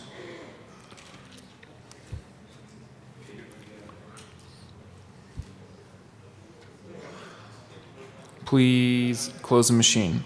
Mr. Gregorio, please read the title of the House Bill 1217. House Bill 1217 by Representatives Bockenfeld and Bacon, also Senator Fields and Lundin, concerning active duty military family enrollment in public schools. Representative Bockenfeld. Mr. Speaker, I move to concur with Senate amendments to House Bill 21-1217. Would you guys please explain why? Representative Bacon. On behalf of the Bacon delegation, I don't want to hear a gobble. Leadership. Any further discussion on the motion? All right. Representative Bacon. Yes, we, in working with the Senate, we were able to find some language to clean up how families could move through the school systems. And so Senate made an amendment that supports our families, and that was our goal overall, so we concur. Thank you very much. And members, let's please be careful of using props while we're on the floor. Any other further discussion? Representative Bockenfeld. I ask for an aye vote. Thank you very much. Any further discussion on the motion? Seeing none, the motion before us is to concur with Senate amendments to House Bill 1217. Mr. Gregorio, please open the machine, and members, please proceed to vote. Yep. Representative Bockenfeld, how do you vote? Aye. Representative Bockenfeld votes aye. Yes. Representative Burnett, how do you vote? Yes. Representative Burnett votes yes. Representative Van Winkle, how do you vote? Yes. Representative Van Winkle votes yes. Representative Sandridge, how do you vote? Yes. Representative Sandridge votes yes. Representative Exum, how do you vote? Yes. Representative Exum votes yes. Representative McLaughlin, how do you vote? Yes. Representative McLaughlin votes yes. Representative Judah, how do you vote? Yes. Representative Judah votes yes.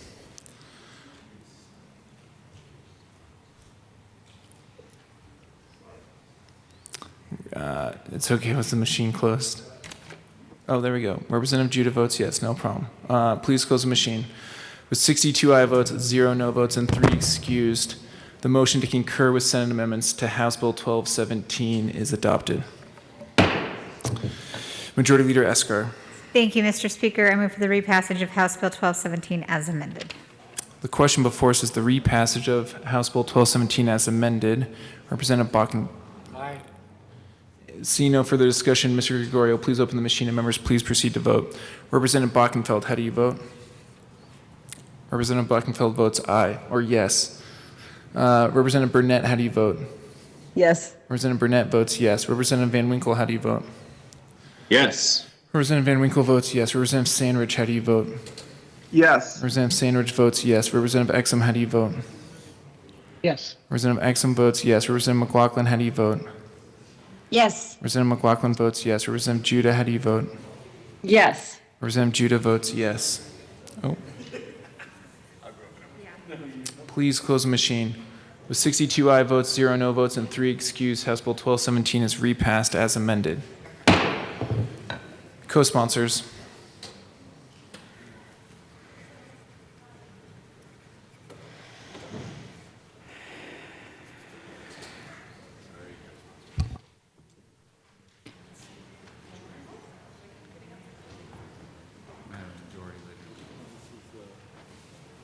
I have to move a bill back to general orders and then lay over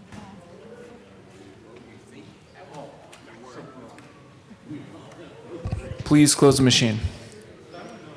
Majority Leader Eskar. Thank you, Mr. Speaker. I move House Bill 1214 to general orders calendar for Monday, May 10th. Seeing no objection, that bill will be moved according to the Majority Leader back to general orders. Majority Leader Eskar. Thank you, Mr. Speaker. I move to lay over the balance of the calendar until Monday, May 10th. Seeing no objection, the balance of the calendar will be laid over until Monday, May 10th. That brings us to announcements and introductions. Representative Herod. Thank you, Mr. Speaker. Members, we did have a meeting of the Appropriations Committee this morning, and you know what that means, joke of the day. And while everyone was quite tired, we still had a winner. So, the winner of the joke of the day had multiple jokes in committee this morning, showed up well prepared, and that goes to, drum roll, Representative Ortiz. Come on down and tell us one of your amazing jokes. All right. Congratulations, Representative Ortiz. Representative Ortiz. Thank you, Mr. Speaker. All right, I got to preface this by saying my dad is a pilot in the Air Force, and really this can be applied to all pilots, so I'm going to include my Army brothers and sisters in this. How many Air Force pilots or Apache pilots does it take to change a light bulb? 1. They hold on to it because they think the entire world revolves around them. Very good. Thank you, Representative Ortiz. All right, and you know we do give prizes for Appropriations Committee, so your prize is fitting of the theme of your jokes, and this is a nice cavalry hat for you. All right. Oh, it's the perfect size. Very good. Representative Soper. Thank you, Mr. Speaker. I think we do need to address the regifting of items here. But my announcement is that I have sought permission of both the Majority Leader and Minority Leader to be excused on May 14th and May 17th. That is, no matter what Representative Gray says, so approved. Thanks, Representative Soper. We'll go to Representative Mullica and Woodrow, and then we'll go to Assistant Minority Leader Geithner and Representative Gray. Members, we just wanted to take this opportunity. Sunday's a big day for a lot of us in this room. It's Mother's Day. These women have been amazing. What? Oh, sorry. The decorum of the chamber, please. That is not funny. I'm just These women have obviously been instrumental in who we are. It's a day that we honor them. We want to wish all of the mothers here today and the mothers watching at home and mothers to be a very happy Mother's Day, and thank you for everything that you do for us. Assistant Minority Leader Geithner. Thank you, Mr. Speaker. And it's an honor to stand up here. I think moms do a lot. They really hold families together more so than, and particularly at some very hard times, I think, in a special way that fathers just, sometimes we struggle at. If it wasn't for our moms, I don't know that we would have nearly the amount of success that we have in our families and with our kids. I also want to acknowledge military moms and a lot of the work that they have to do to really hold those particular families together. And then, of course, also, our single parents that are moms raising kids alone as well. Just monumental work, and just happy Mother's Day to all the moms out there, and particularly my wife, Commissioner Carrie Geithner there. I don't think I violated any rules, but happy Mother's Day. No rules violated. Representative Gray. Thank you, Mr. Speaker. I made a joke with Representative Bockenfeld yesterday when I was up in the chair because he explained how he had kept his spouse happy for 9 years, which, again, I don't think many of us actually succeed at in this job. And so I'm proud of him about that. But I do say that we spend a lot of time talking about ourselves and the things that we want to do. I think it's worth those of us who happen to have spouses who are mothers to recognize the sacrifices that they make for us to do this job. So I want to say thank you so much and happy Mother's Day. Representative Woodrow. Thank you, Mr. Speaker. It's been a long day. I just want to say we love you, moms. Couldn't do it without you. Thank you all very much. I couldn't agree more. Representative Williams, further announcements and introductions. Thank you, Mr. Speaker. Members, I wanted to come up here and share a special occasion with you. It's a fun announcement. I have received, going on 5 years now, my first ever veto from the governor's office. Right. It's a pretty unique experience, one that I would hope that none of you have to go through. But I wanted to point out something that I thought maybe we could address perhaps in the long bill next year. I don't know if he's not getting enough money appropriated to his office. But the veto pen he used is a basic Bic pen, and it was commemorated with a V that was written with a Sharpie. And I just want to juxtapose what the governor, when he approves something and signs it into law, what that pen looks like. As you can see, a bold little title there, Governor Jared Polis. And then at the end of the pen is the seal of Colorado. Members, I would submit to you that if our bills are going to be vetoed, perhaps in an attempt to lessen the blow, maybe, just maybe, we could have a little bit, of a fancier pen. With that said, I do appreciate all of you that helped get me as far as I could on that policy, and I appreciate your support. So thanks again. Thank you, Representative Williams. And cherish that pen. Not only a few people have them, and so it's important to keep that. Further announcements and introductions. Representative Michelson-Janae. All right, I think it's really nice that all you people are in the well because you get to go home after this. Public Behavioral Health and Human Services. Get those eye drops out. We're going across the hall to room 271, and we will be meeting at 1:30. Thank you, Michelson-Janae. Further announcements and introductions. Representative Bradfield. Thank you, Mr. Speaker. I just wanted to announce that the Majority Leader and the Minority Leader have given me permission to be late on Monday, May 10th. Thank you. So approved. Further announcements and Happy introductions. Mother's Day to everyone out here. Thank you, Representative Bradfield. Representative Lontine. Thank you, Mr. Speaker. At 1:30 today, the Capitol Building Advisory Committee will be meeting in the old Supreme Court to talk about a proposed statue for General Rose and the change of the name of Lincoln Park.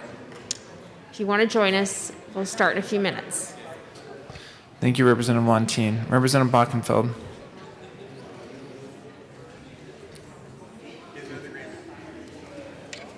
No, thank you, Mr. Speaker. And no, I'm not announcing that I have another grandbaby between 3:30 and now. And I do have to correct the record. I never ever said that I kept my wife happy for 9 years. I said my insurance program kept her happy for 9 years. So I want to make sure that record's corrected. But most importantly, I have a very, very important message for everybody in this chamber. Here we go. You are amazing. You are loved. You are worthy and adored. And I can't wait to see you again soon.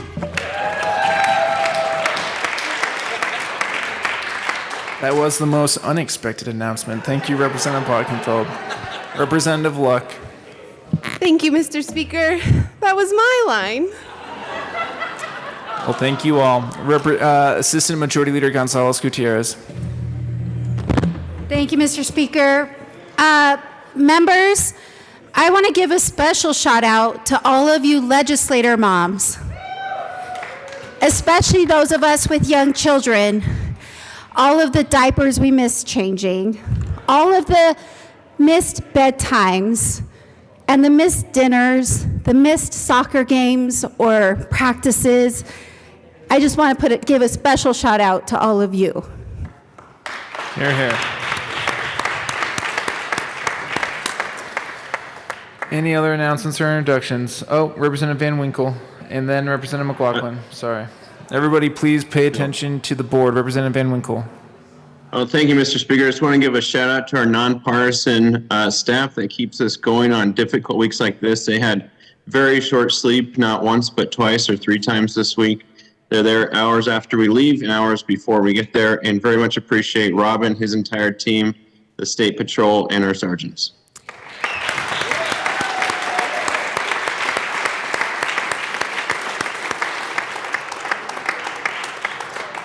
Thank you, Representative Van Winkle. Ditto. Representative McLaughlin. I just wanted you to call on Representative Van Winkle. Oh, so very ditto to good, that, very so good. Thank you. Thanks for that. See no further announcements or introductions. Majority Leader Escar. Thank you, Mr. Speaker. Members, I really appreciate all of your work. I know it has been a hard week. I hope you all rest up, get some relaxation in this weekend, because I think we're just going to continue to have some hard weeks. So we're going to keep chugging along. We've got lots of work to do for the people of Colorado. But for now and for today, I move that the House stand in recess until later today. Seeing no objection, the House will stand in recess until later today.